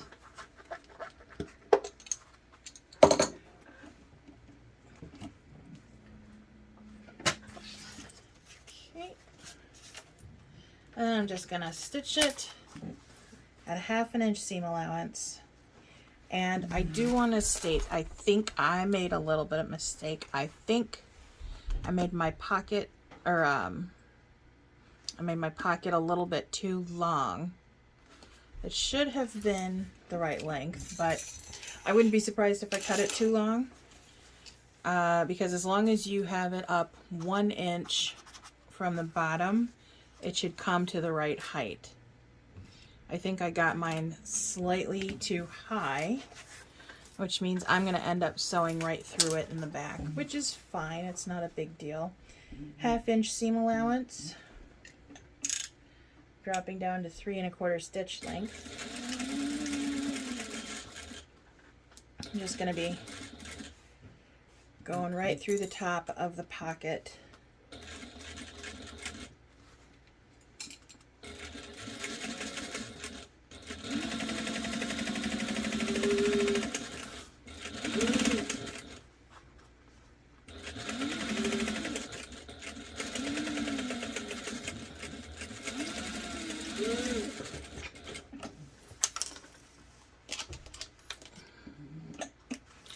It's not a huge deal. It does make my zipper up a little bit too high, but that was completely my fault.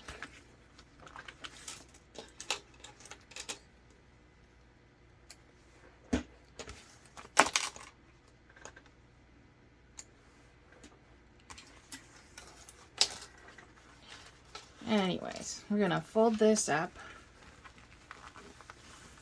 and then top stitch right along the edge.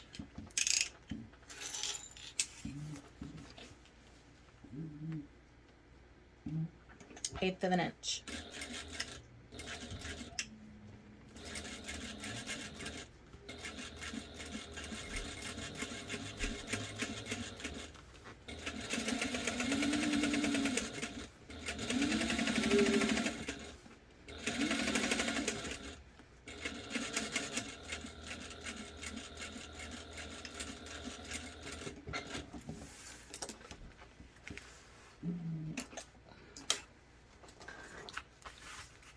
Just like that.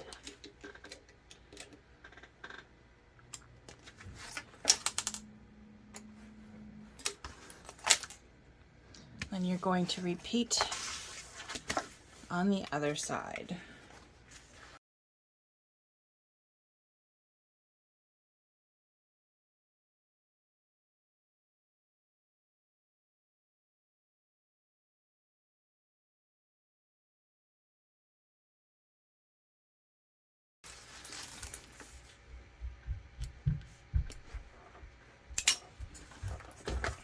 So now you've got your zipper pocket and your slip pocket connected to the main zipper panel. And I definitely did something funky here. My bad. So now at this point, you can go ahead and separate the zipper. Make sure you don't lose your zipper pull. And we will set that aside and move on to the gusset.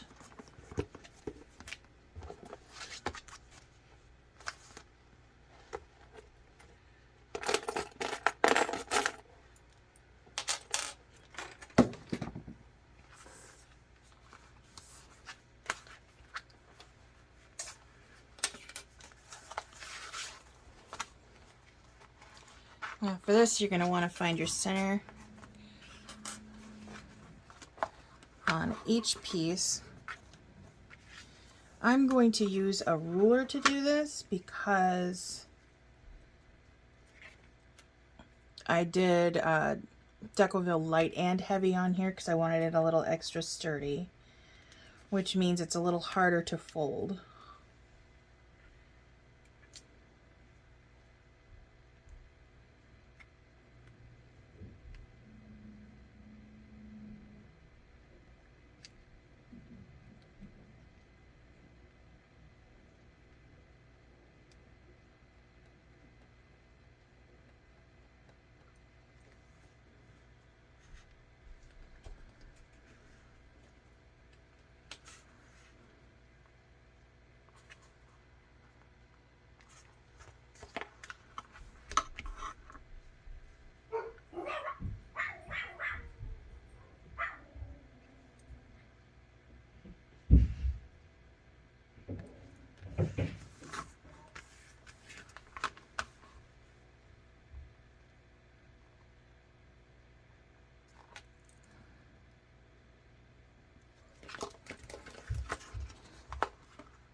Then you're going to draw a line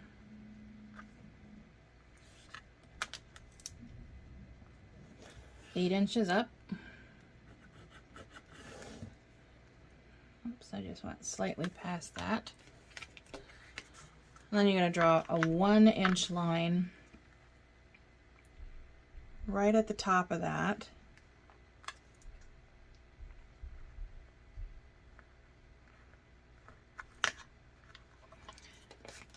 And then a 1/4 of an inch down from that,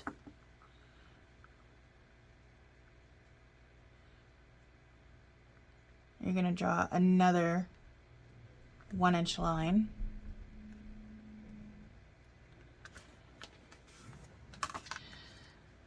And then just draw from the bottom line up sort of a little diagonal to kind of give you like half a triangle, whatever shape that would be. Do that on both of the exterior pieces.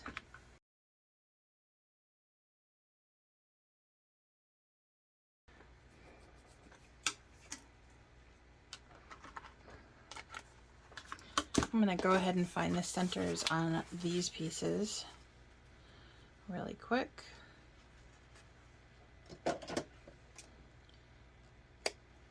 Just to get it done.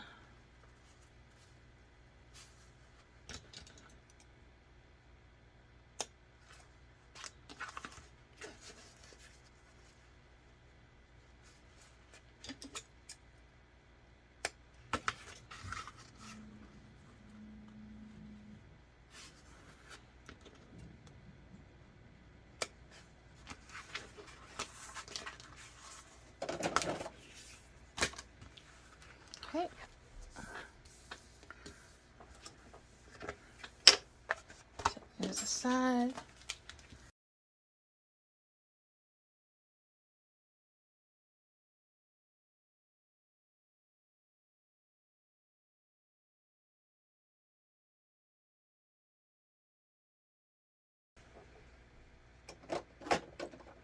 Next, I'm going to take my X-Acto. I'm going to slice along the top line and down each of the diagonal lines. Make sure you cut all the way through, because you're going to fold this in just like that. Now I'm going to pull off the layer of Decoville Heavy, just because it'll make it a little bit easier to stitch through.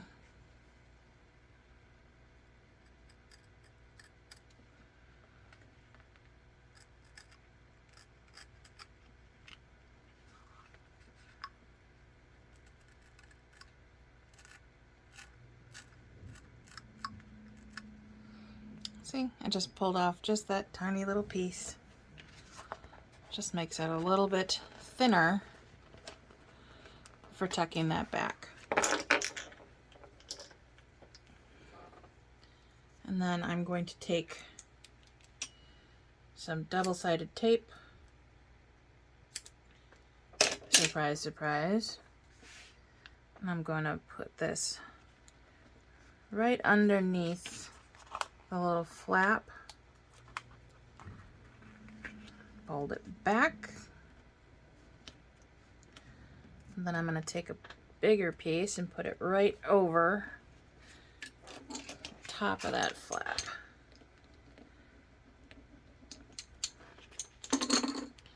Just like that.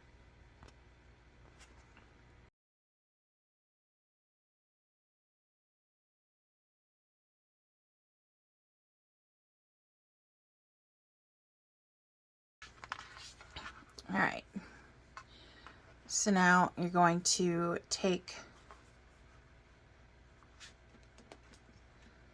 the strap with the smooth side up, and you're going to go down by 1.5 inches.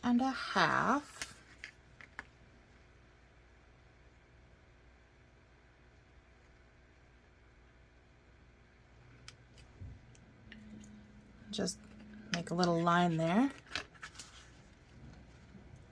I'm actually going to add a little more double-sided tape just to hold this part down. That's a little too much.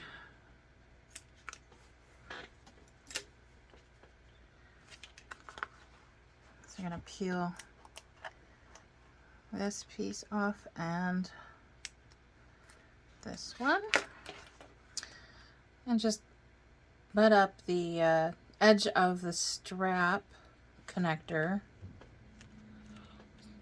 right up to that line, and then tuck it through the hole. So you should have something like that.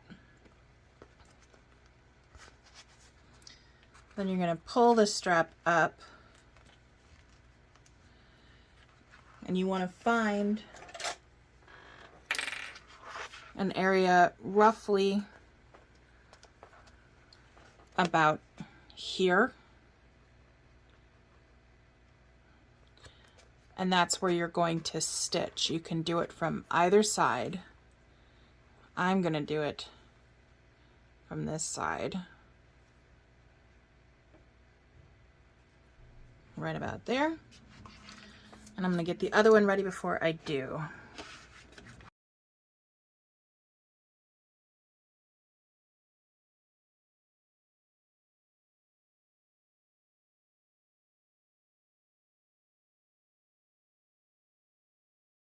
Doesn't have to be even, doesn't have to be pretty, doesn't have to be perfect. You just want to make sure you tack that down so that it catches on the back.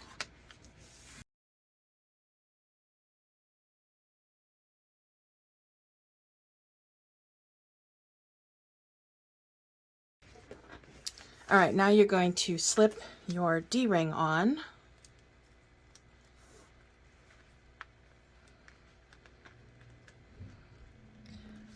And then you're going to line this up and stitch it down. I do use double-sided tape to hold that down, of course.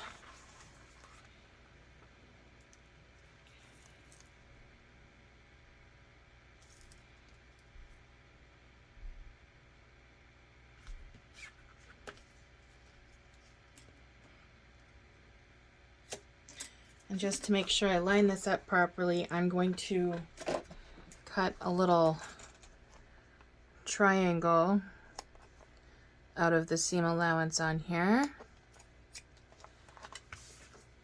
because I just drew it on from the other side. So this way I'll be able to see it from the right side.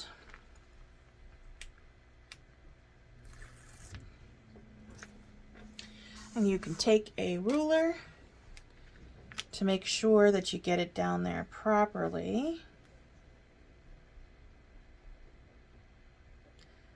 Just lining it up with the side of the strap connector and the bottom of the panel. You want to pull it all the way down until the edge of the strap connector meets the edge of the panel, and then press it down.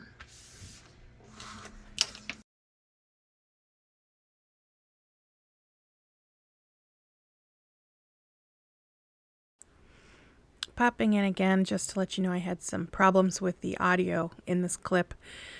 Just place your ruler up at the stitches directly under the D-ring and make a mark at every 1/2 inch line. This will keep your marks 1 inch apart for perfect spacing for 7 rivets. And here you can see I'm using my save a rivet trick again by using gold posts on the back with the rainbow caps on the front. All right, fold your D-rings down and make sure they are out of the way.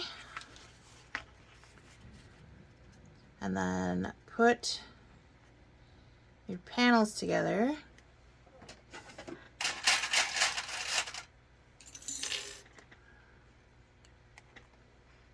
Ooh, look, I'm not using double-sided tape.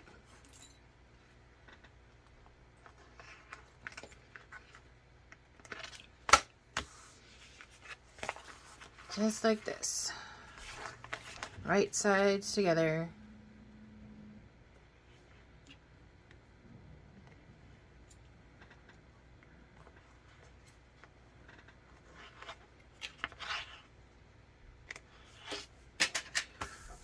Then you are going to stitch them together only at the top with a 1/2 inch seam allowance.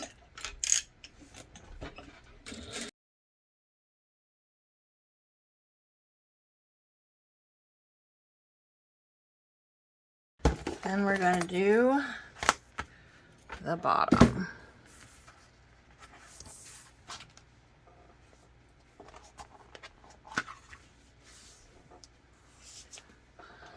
So you're going to want to try and find your centers.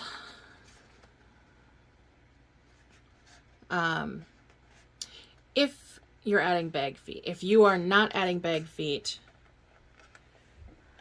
you're not going to need to follow along with these steps. Although finding centers always makes it easier when putting the bottom of the bag on in general. So yeah, my brain is not functioning properly. If you thought I was telling you not to find your centers unless you're doing bag feet, ignore that. Definitely find your centers. If you are not adding bag feet, then you don't need to watch the next few minutes of this video.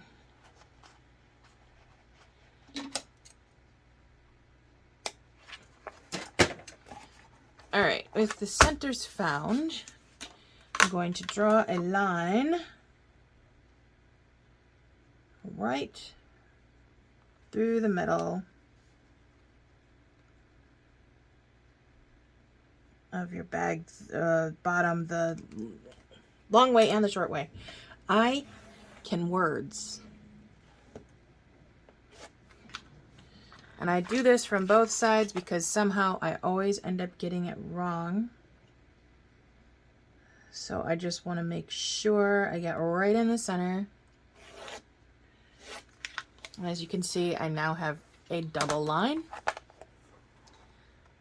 which is totally fine because that still helps me find the center.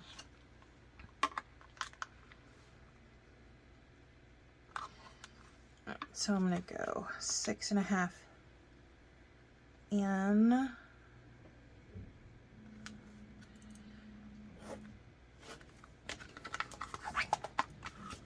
And then 6.5 in.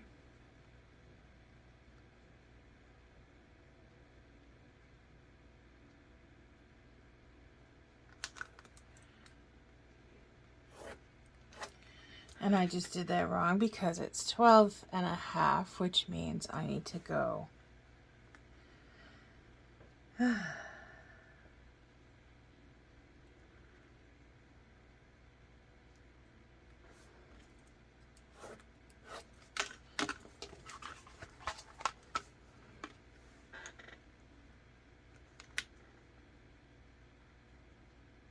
6.25. Okay.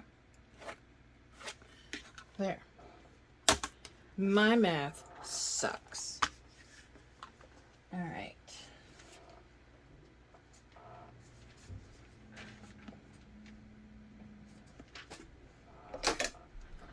I'm gonna take my little ruler and I'm gonna go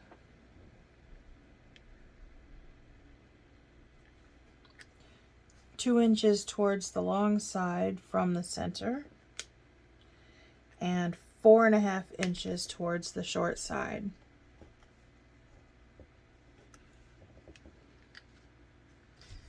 I'm going to do the same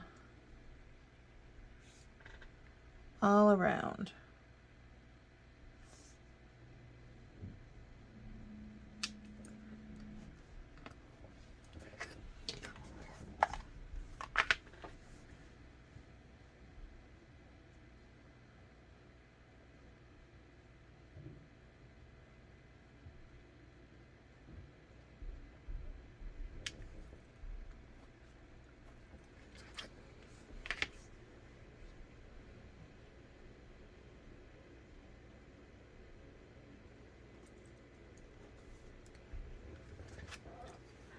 Okay, so bag feet are gonna go here, here, here, here, and one right smack dab in the center. Now I normally use the screw-in feet, but I do not have those in rainbow at the moment. So I'm going to use the feet with prongs. Okay. Now I'm going to take my pen and I'm just going to mark the little lines of where I will need to splice the fabric.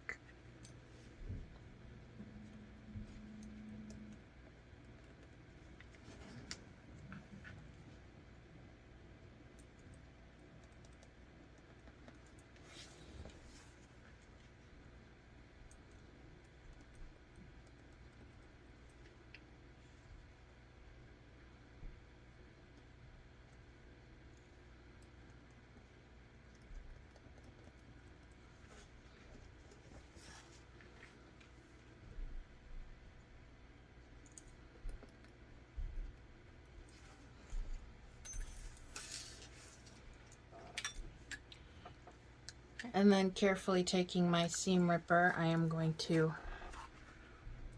pop a little line down each marking.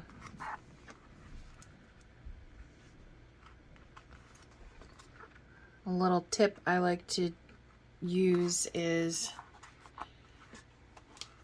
lay the blade on the edge of the line that you're marking, keeping your fingers separate like this. Use your thumb to apply gentle pressure to the blade, which will help prevent your blade from going in too quickly or too far. And if you can't reach it with your thumb, use your finger.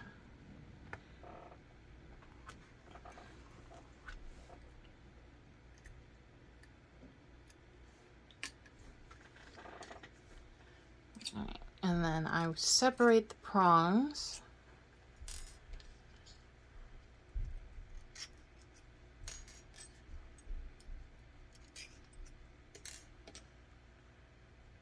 Uh-oh. I got a dome foot.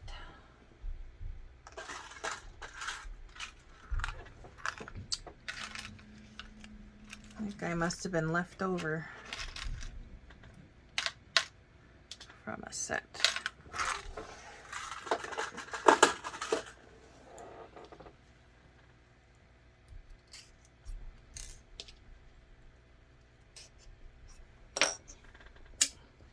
All right, and then I just want to make sure that all of the holes have been properly punctured. And then I'm going to get my glue. Yes, I do use glue on my feet.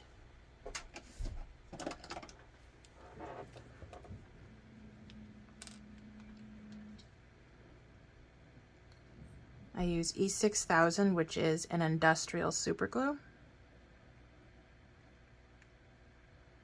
I'll just squirt a little bit inside.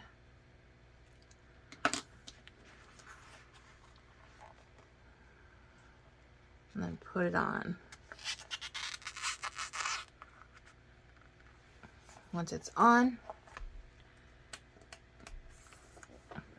add a washer on the other side.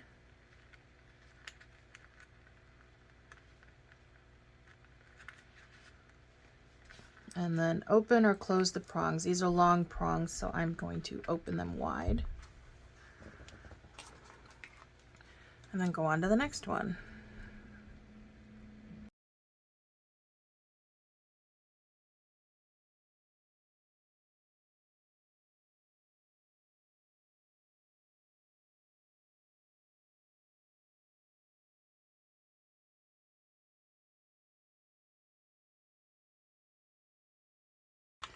All right, so I just added a little bit of duct tape, just to make sure that those prongs don't go anywhere.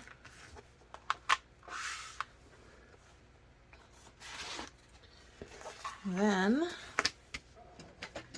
I am going to use some double-sided tape on here, just so it doesn't shift while I'm sewing.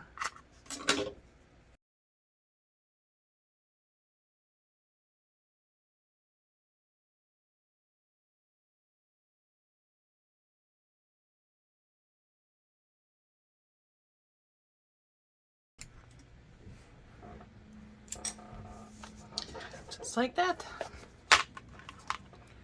Set that aside.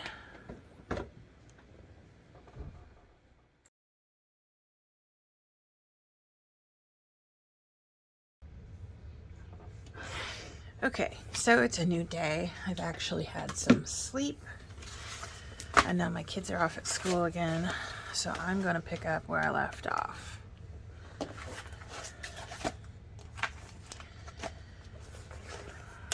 Okay, so let's see. This one's got a little more purple on it. So I'm going to make this one the front. This one will be the back. I'm going to, well, first I'm going to find my center, which is kind of hard to do when I've got Decoville Heavy on here. And there goes my dog.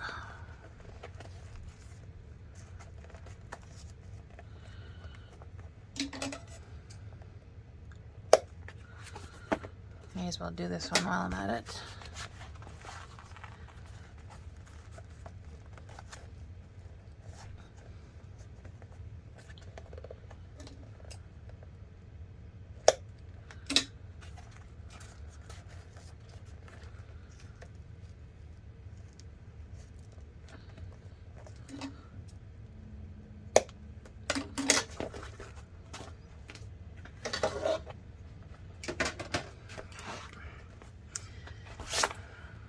Then I'm going to take the flap and line it up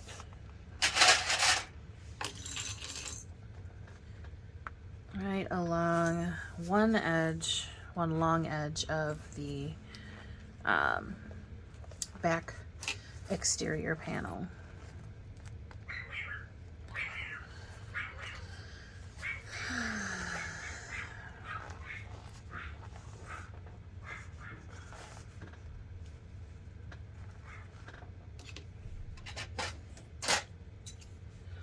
Then I'm just going to baste it on.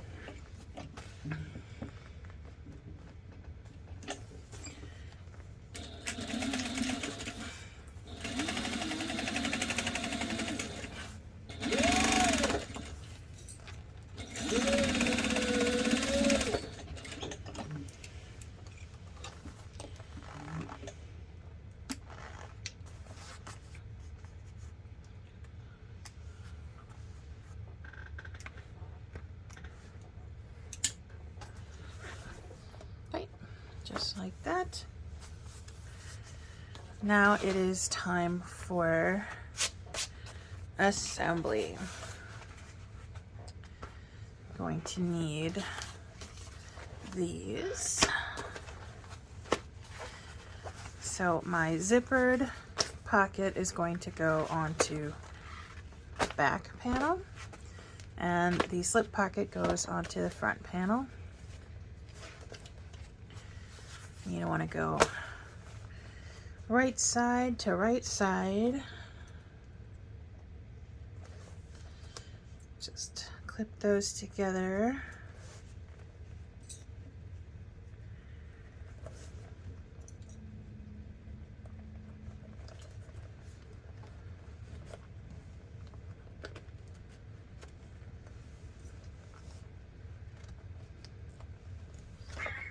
You want to stitch them together at 1/2 inch seam allowance.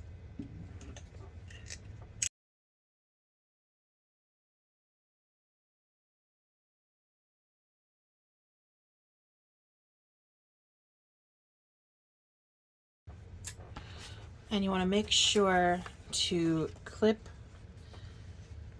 your zipper up and out of the way.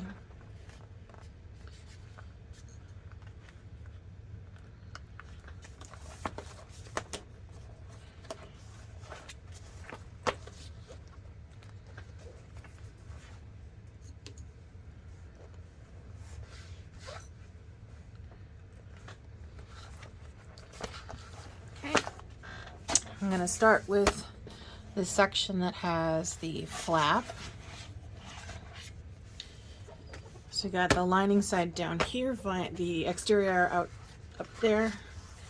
So we're gonna lay one of the gusset panels, lining down, exterior up.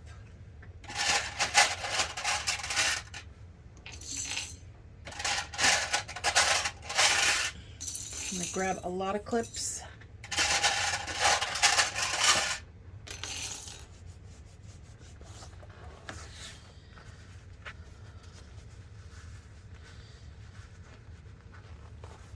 I'm going to try and line up the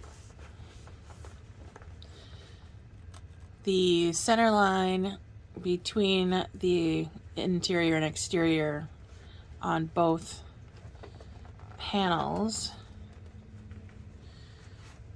I call it making a star. You want to make a little star right there and then clip those together.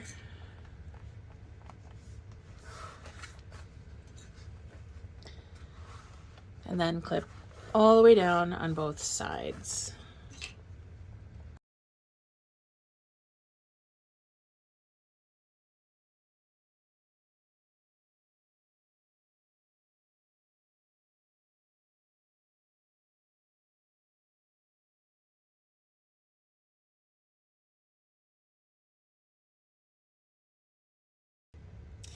All right, now you just want to stitch from end to end on both sides with a 1/2 inch seam allowance.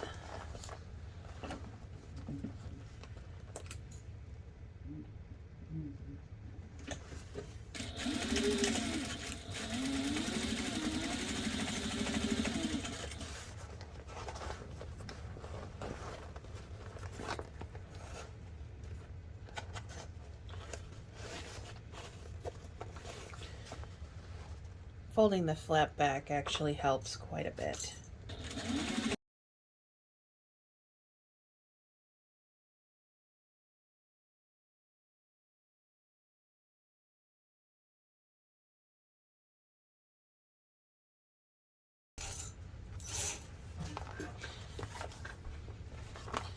So this is what it will look like.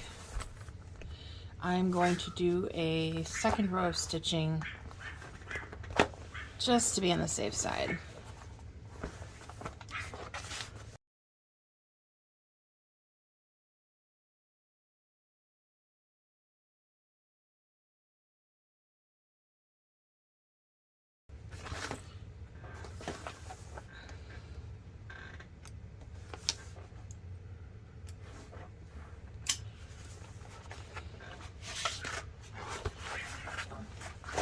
And then you do the exact same to the other side.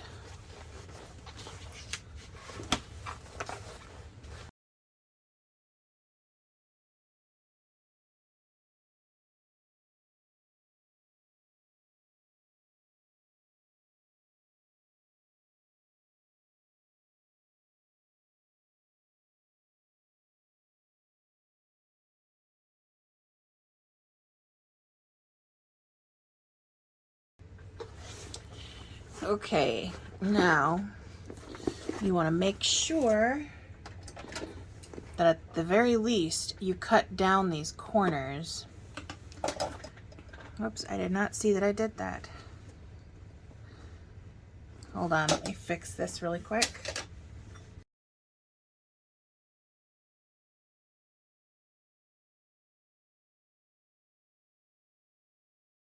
Okay, so you want to make sure that at the very least you cut down these 4 spots right here in the center, because that's where your bag is going to fold over in the corners in the end.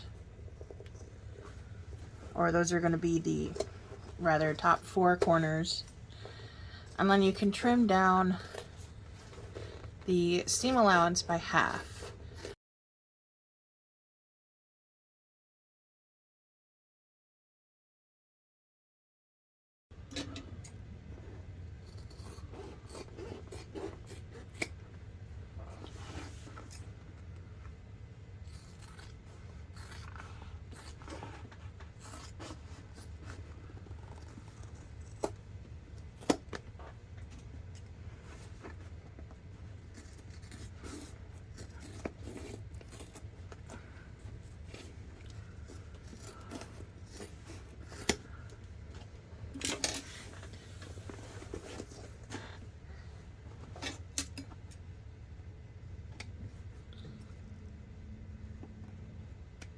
Now, this is the least fun part, in my opinion, because I make it harder on myself. Now, you can flip this down so that the whole bag is inside out, or you can flip it right side out like I'm about to do, in order to mark where you are going to, well, not just mark, but to install your second piece for your lock.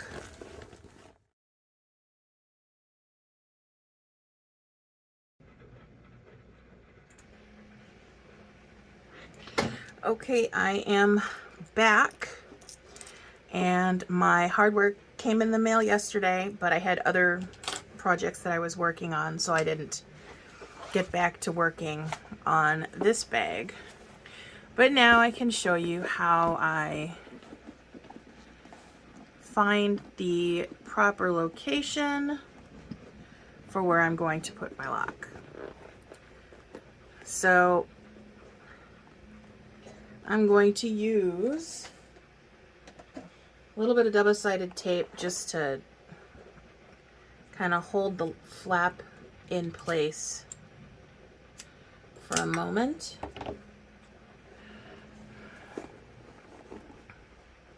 Totally not necessary, but at the moment I'm being very lazy.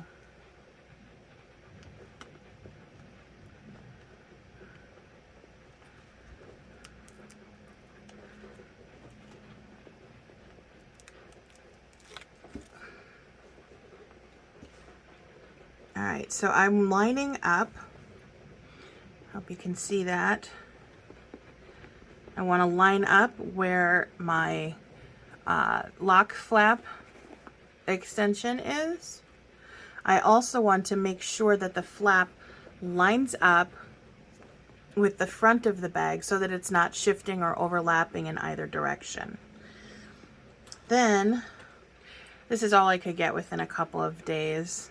I'm going to be using a heart lock, so I'm going to put that and see if I like the placement or if I want to shift it down or up, and I think I'm going to have it slightly down from the center a little bit, right about there. Okay. And apologies if you can hear my cricket. It's in the process of printing out a lot of very tiny pieces for the little charms that I put on some of my bags. All right, so I'm going to take all of the screws out.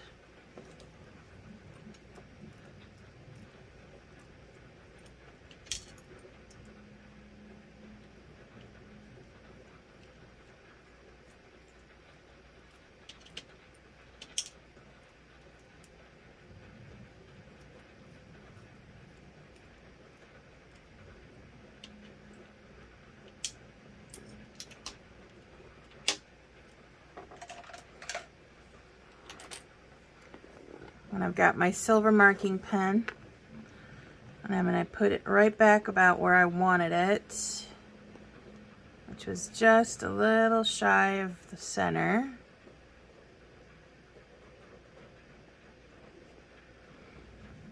And then holding that down, I'm going to draw the circle that I need to punch out. Okay, I'm going to take the tape off because I don't need it now. And we'll probably need some more again shortly here.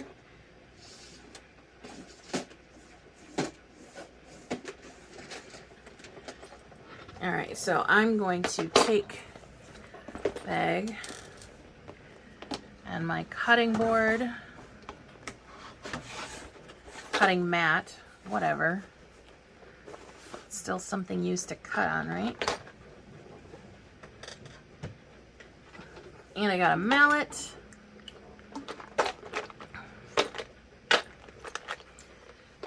And these cutting tools, you can find stuff like this on Amazon for actually pretty cheap.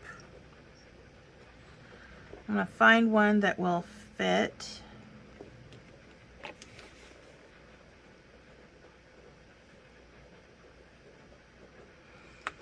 Don't want to go too big.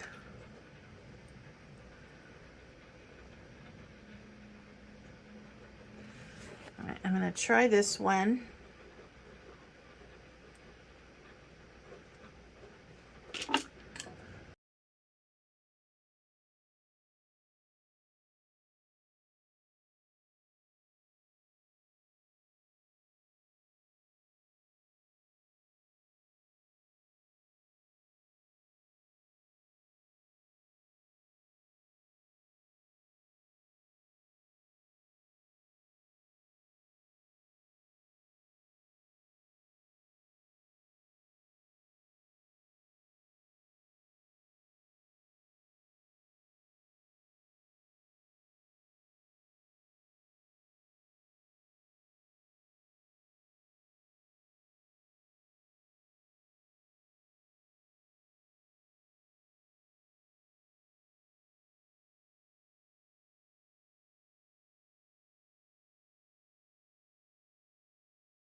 So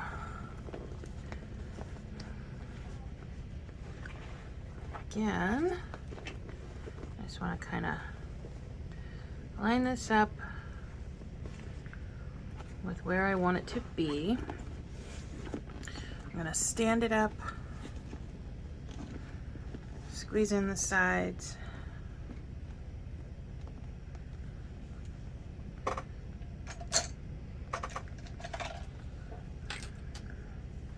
And then mark.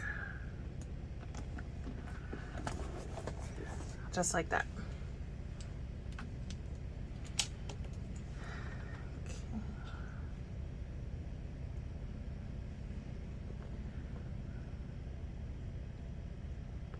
That should be right about there.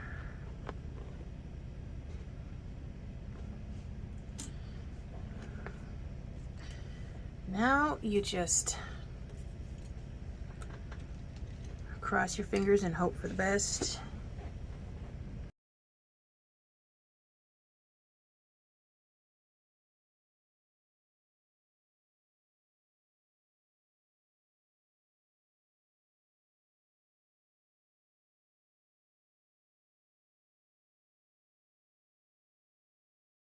And then I just want to double check, make sure it works. And it does, and I am totally happy with that. Yay!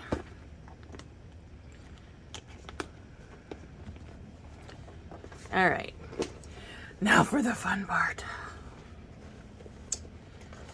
I'm gonna turn this bag back inside out.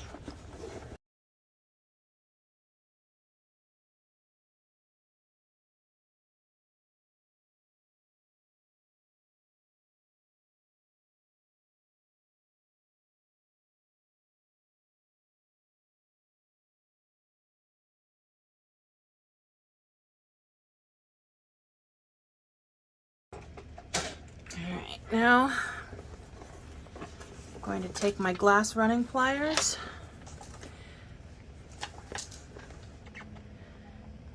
I'm gonna squeeze.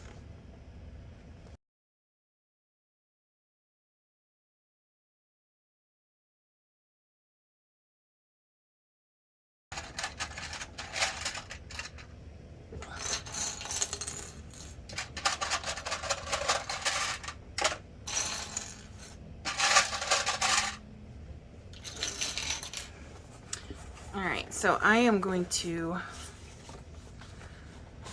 line up the bottom. This can be kind of tricky sometimes, but once you get it clipped down, it should be fine. Stronger clip here.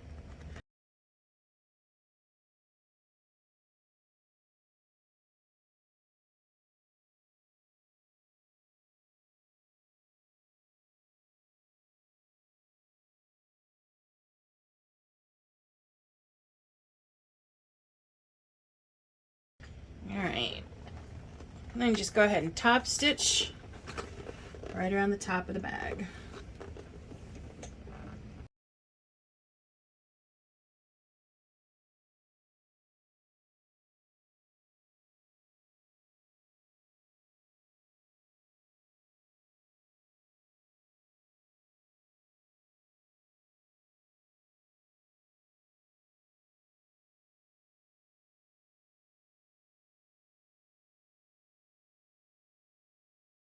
Then I'm going to rethread this.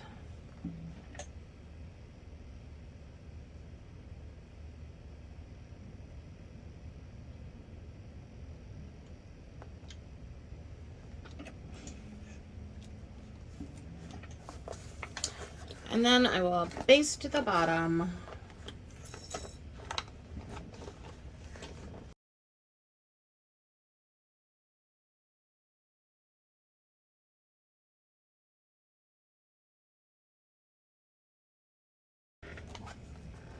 Now you take the bottom panel and you're going to match up the center marks that you should already have and clip it down.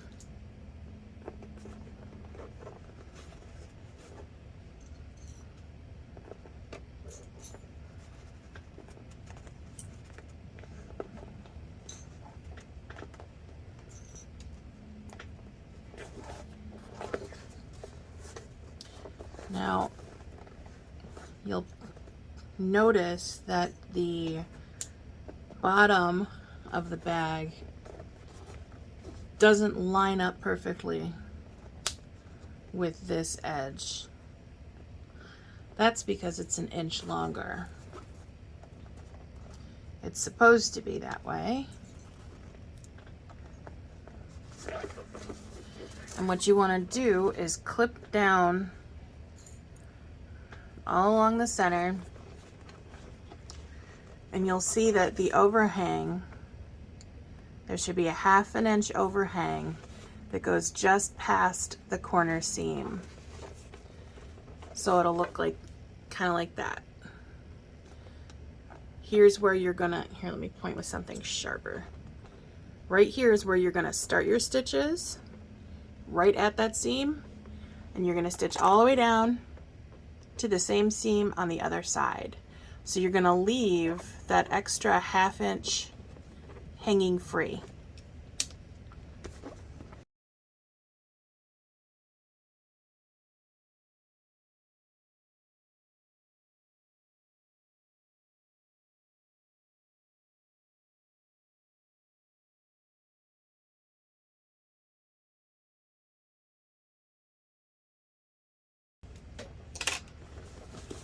So you'll have something that looks like this.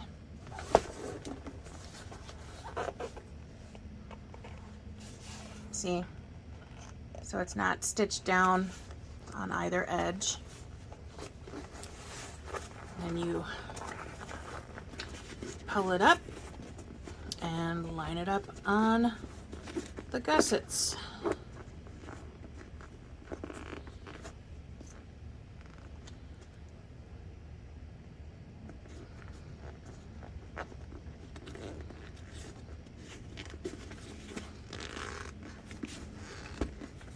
Now here's a little trick to get it to lay proper.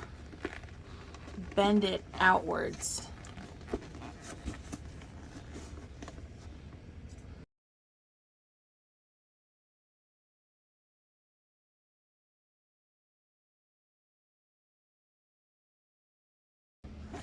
And then you just sew across those and 1/2 inch seam allowance.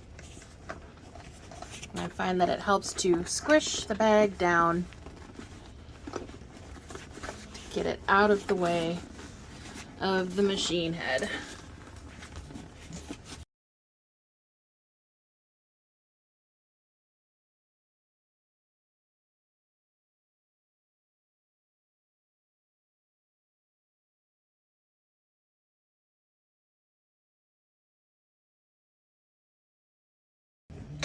Once you've got those all done, you want to trim down the seam allowance by 1/4 of an inch or by half.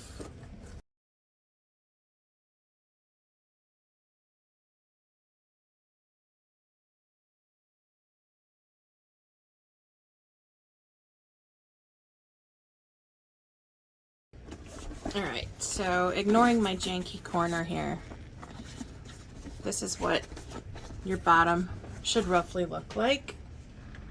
Of course, mine doesn't look perfect because it's never going to look perfect. Alright, and then you're going to take, I'm using waterproof canvas, but if you want to use actual bias tape for the binding, you can. I am not great at doing this, so I prefer to use the waterproof canvas because it's just easier for me.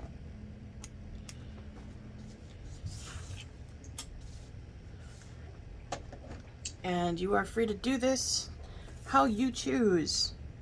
I use double-sided tape because that way it doesn't move around on me and I can get it lined up just the way I want it before I lay stitches into it. Anybody who can do bias binding or binding in general without using something like double-sided tape is amazing. So I cut the corners, or cut the end of it down to a corner.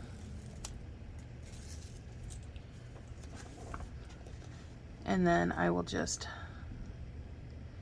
lay it. Actually, I'm gonna start, I'll start in the back. That's fine. Doesn't matter how you start it, just start it.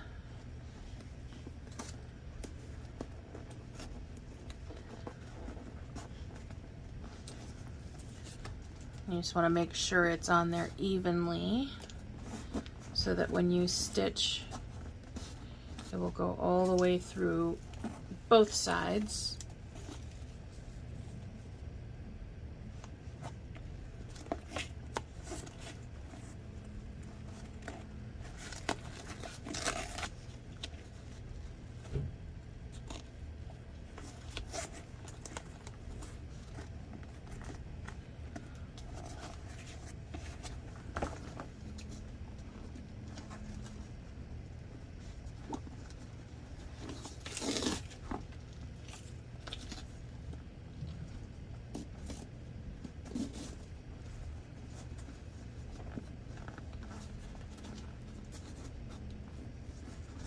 And I will also use clips, big ones and small ones, just to kind of hold it in place and make sure I don't knock it loose.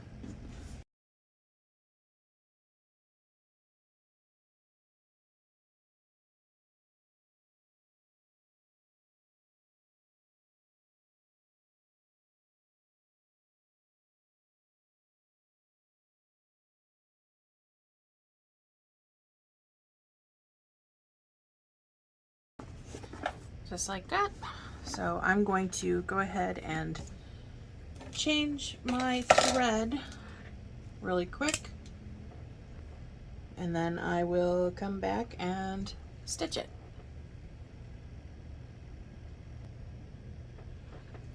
Okay, thread is changed, and now I'm just going to go through and stitch all the way around and really hope that it all lines up properly. I'm gonna adjust this because it's crooked and it's bothering me.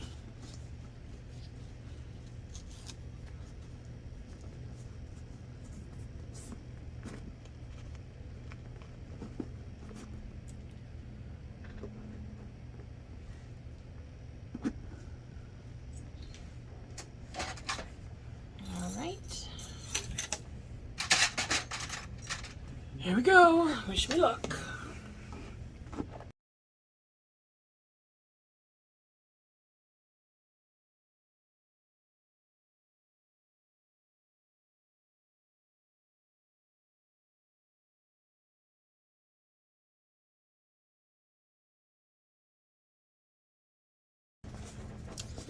All right, now I'm gonna pull these clips off so I don't bust them. And then we turn the bag right side out again.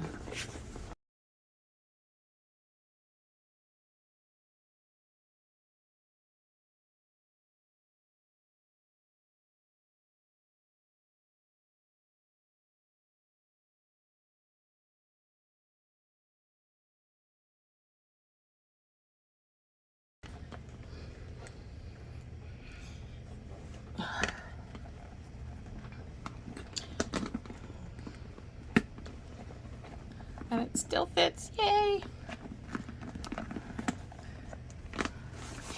All right, you want to put your zipper back on.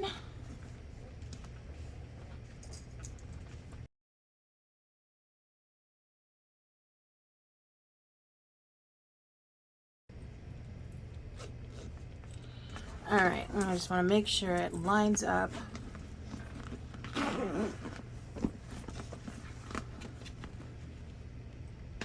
That's good. Yeah, I didn't even realize that I ended up using my white zipper tape instead of the black. Oops. Oh well. It's fine.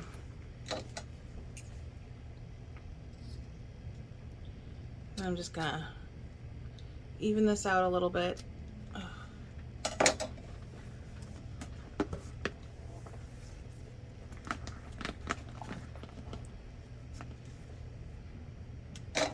And then make it uneven by swiping the fray.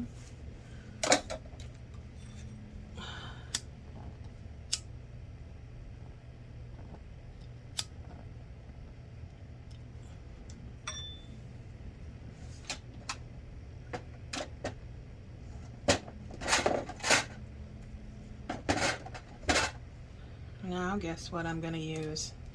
Dun dun dun dun! Double-sided tape. Imagine that. I bet nobody saw that coming. So what I do is I will lay about half of it over the top side of the zipper and then the other half at the back. I'll even this out again.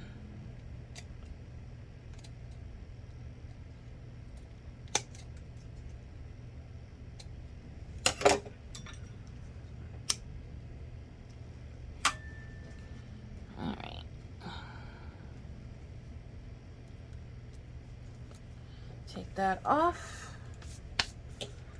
and I need to find my zipper cap.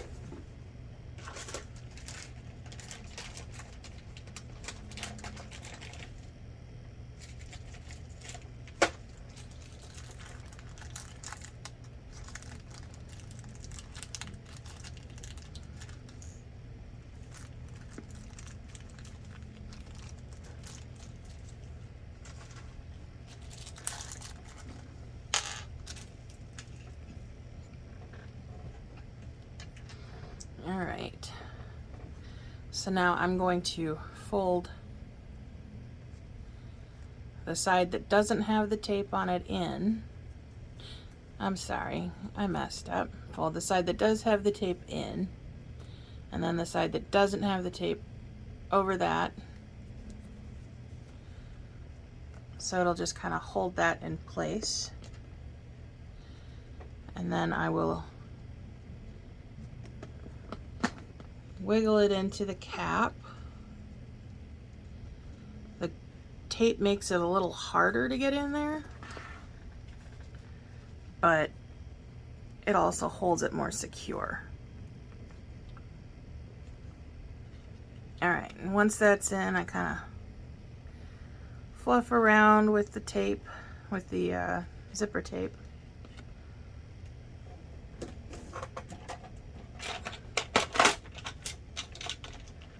And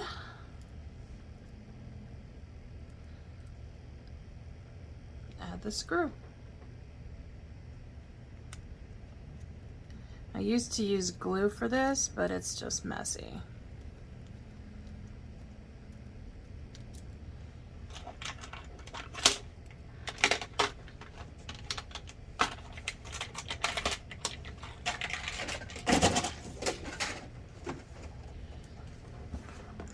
All right. So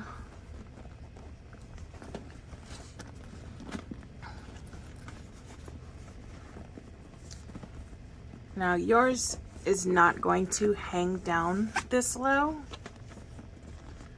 I was trying something different, and I made the zipper panels about 1/2 inch wider, and I don't love it. So I'm gonna leave it as it is, obviously, because I'm not gonna tear this bag apart and try and redo it. Lock works, lines up and everything.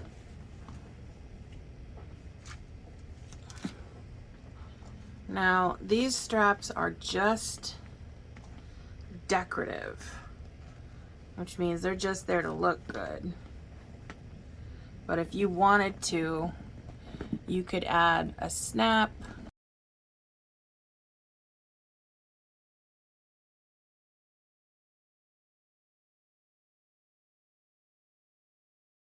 or a magnet or something else right there. I'm just gonna put a couple of strap ends on it and leave it be.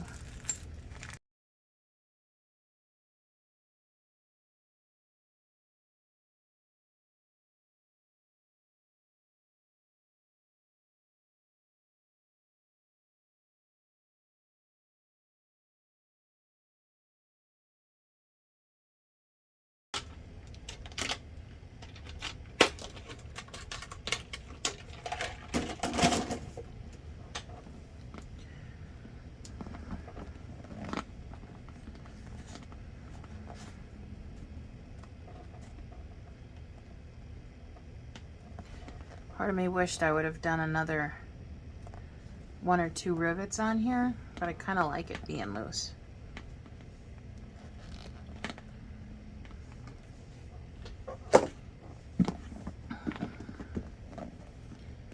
Snaps would have been good too, or magnets, but whatever.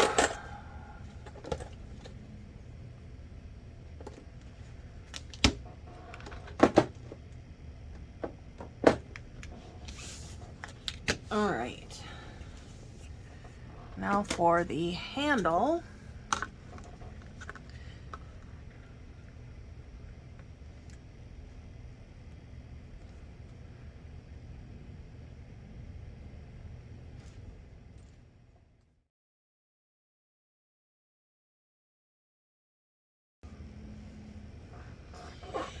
Okay, let's hope I can actually finish this bag without any more fumbling.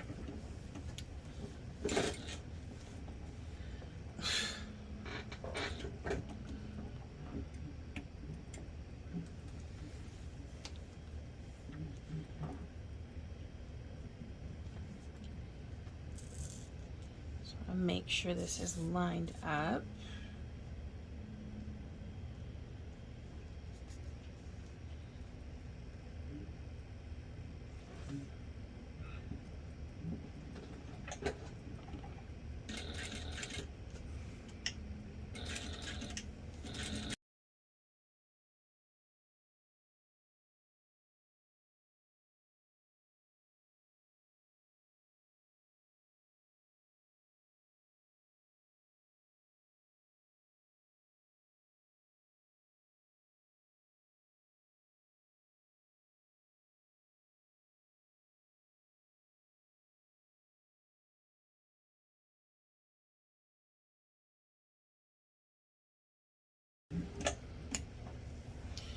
Okay.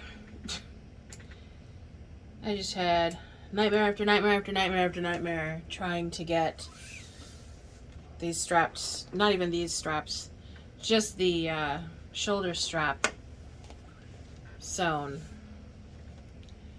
So I just decided to just shut the hell up and sew, and it worked. Okay, so I've got the crossbody strap, I've got the shoulder strap, I've got the handle, and I've got the strap holder.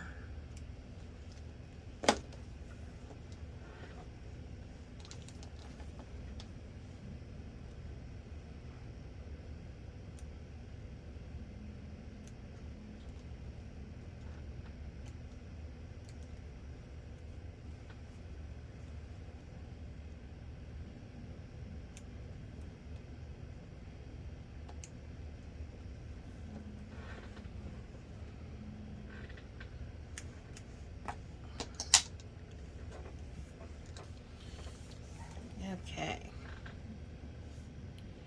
First things first, I'm going to put the handle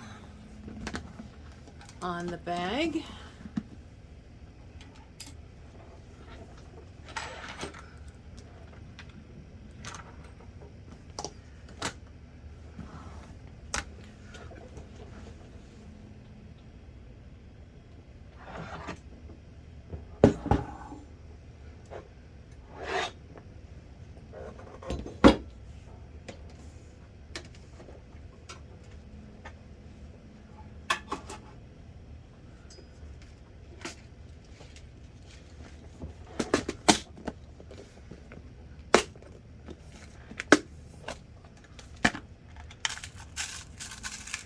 You're going to need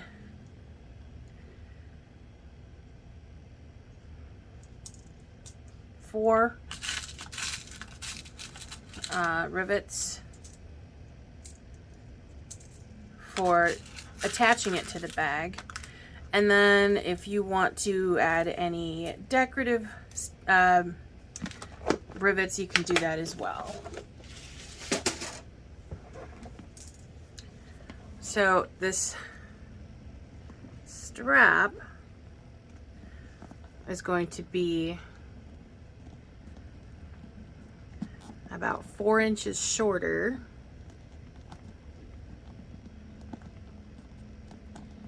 Because you're going to want to fold these in by 2 inches on each side.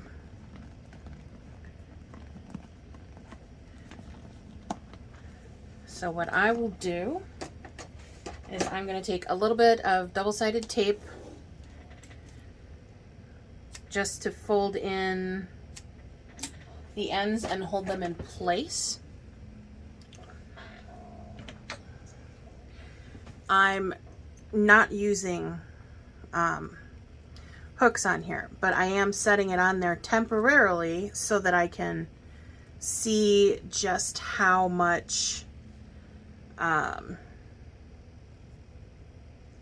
how it's going to, I put that on the wrong side, how it's going to fold over the square rings. And let me get this off of here because I put it on the wrong side.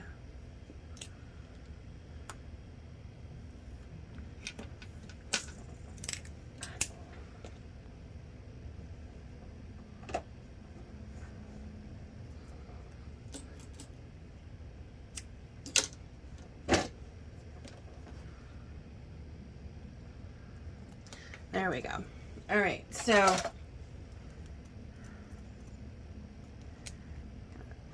flip that over, fold it down by 2 inches.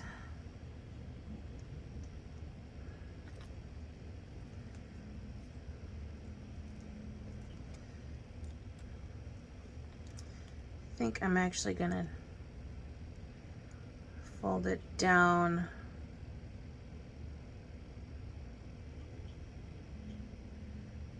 by 1 3/4.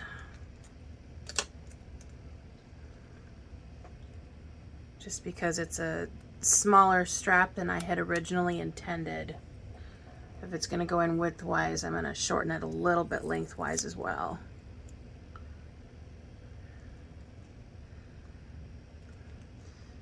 All right, I am going to hold that in place. I am going to do the same thing on the other side.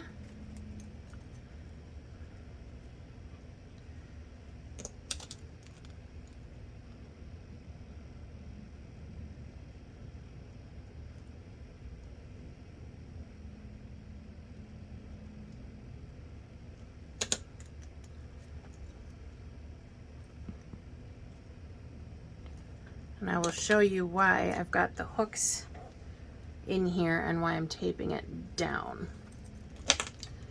Okay, so first of all, I'm going to line this up. That's not, this side's too far.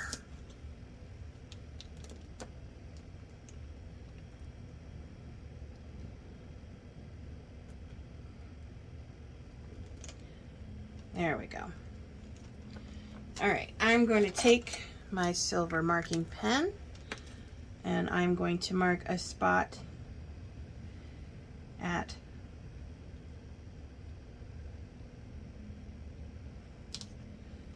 3 and then again at 1 inch. So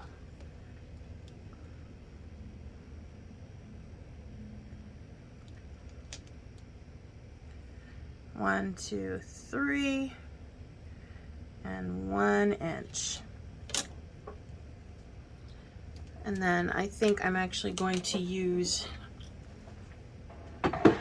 my hand punch.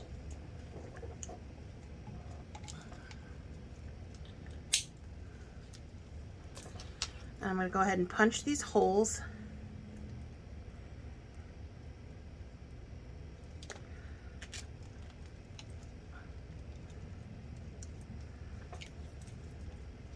God, this thing is too big for my hands.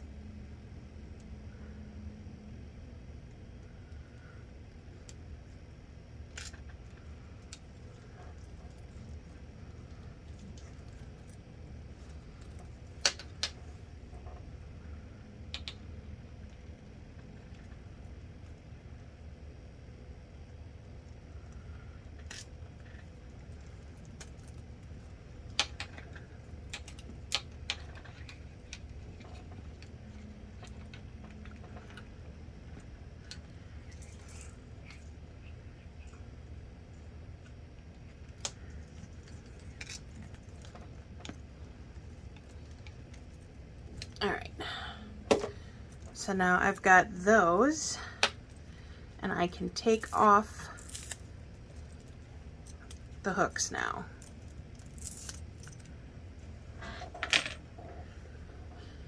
Okay. And then I'm going to measure the amount of space that I've got between these.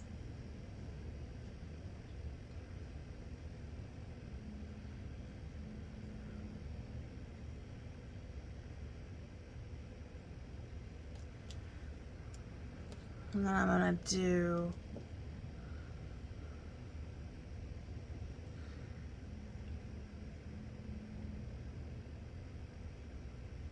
I think at every half. 1, 2, 3, before. So I can put a couple of these back.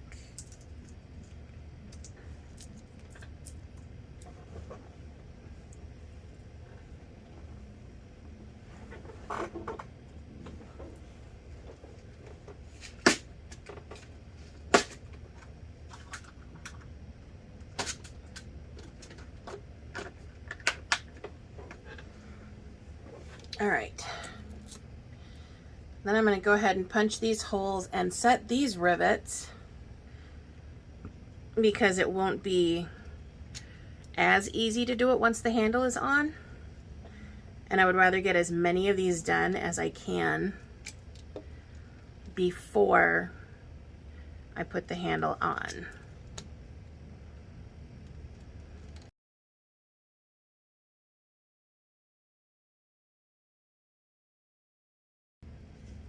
And then I'm going to put the handle on,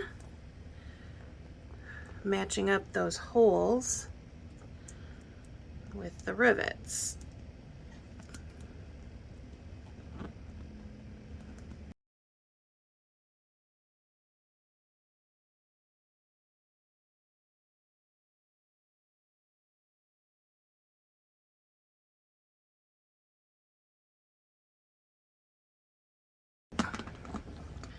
And there we go. There's the handle.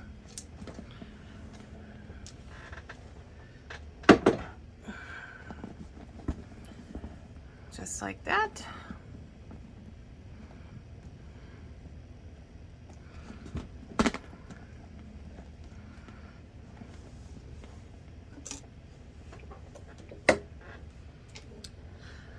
Next, I'm going to do the strap, the shoulder strap, and the crossbody strap.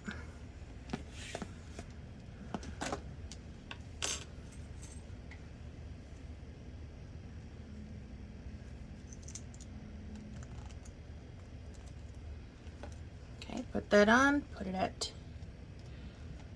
2 inches.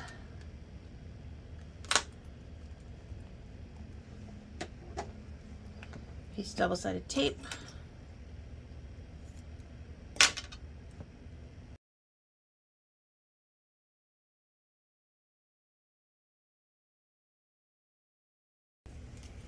I'm going to do a short stitch on here just to give it a little extra stability.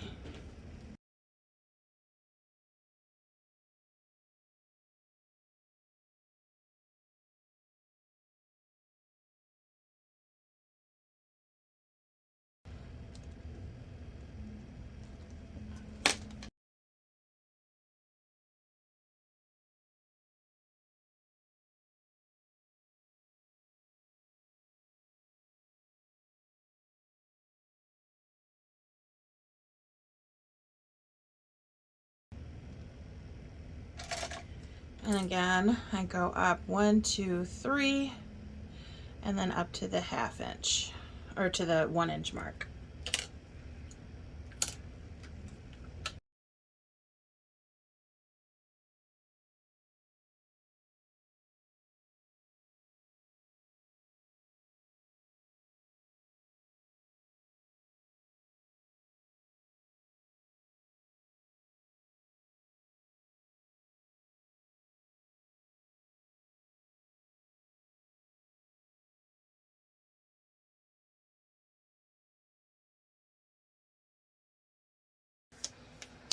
There we go. We now have straps for the bag.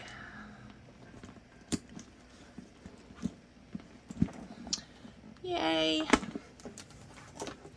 And now the strap holder, which I like to include a strap holder with every bag that has a crossbody strap. Occasionally I might include one for just a long shoulder strap, but not usually.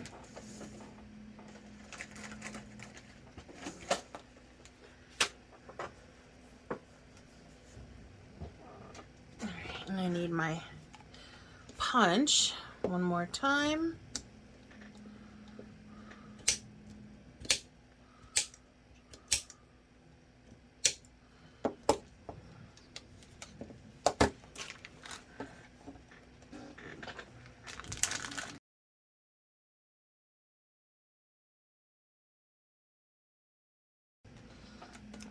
All right.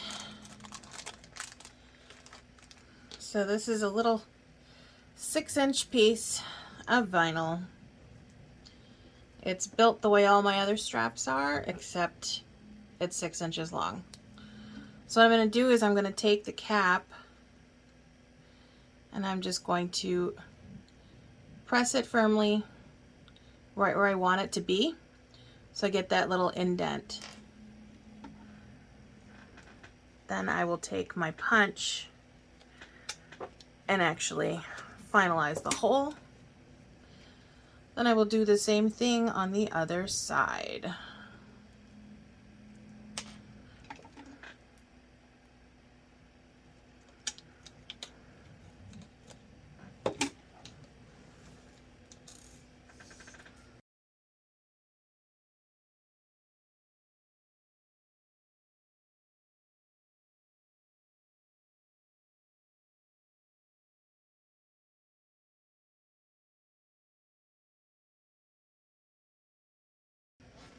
All right, and then you just take the holder and snap it on. And there you go. Strap with a strap holder and your bag with the other handle and strap on it. And I don't think I forgot anything.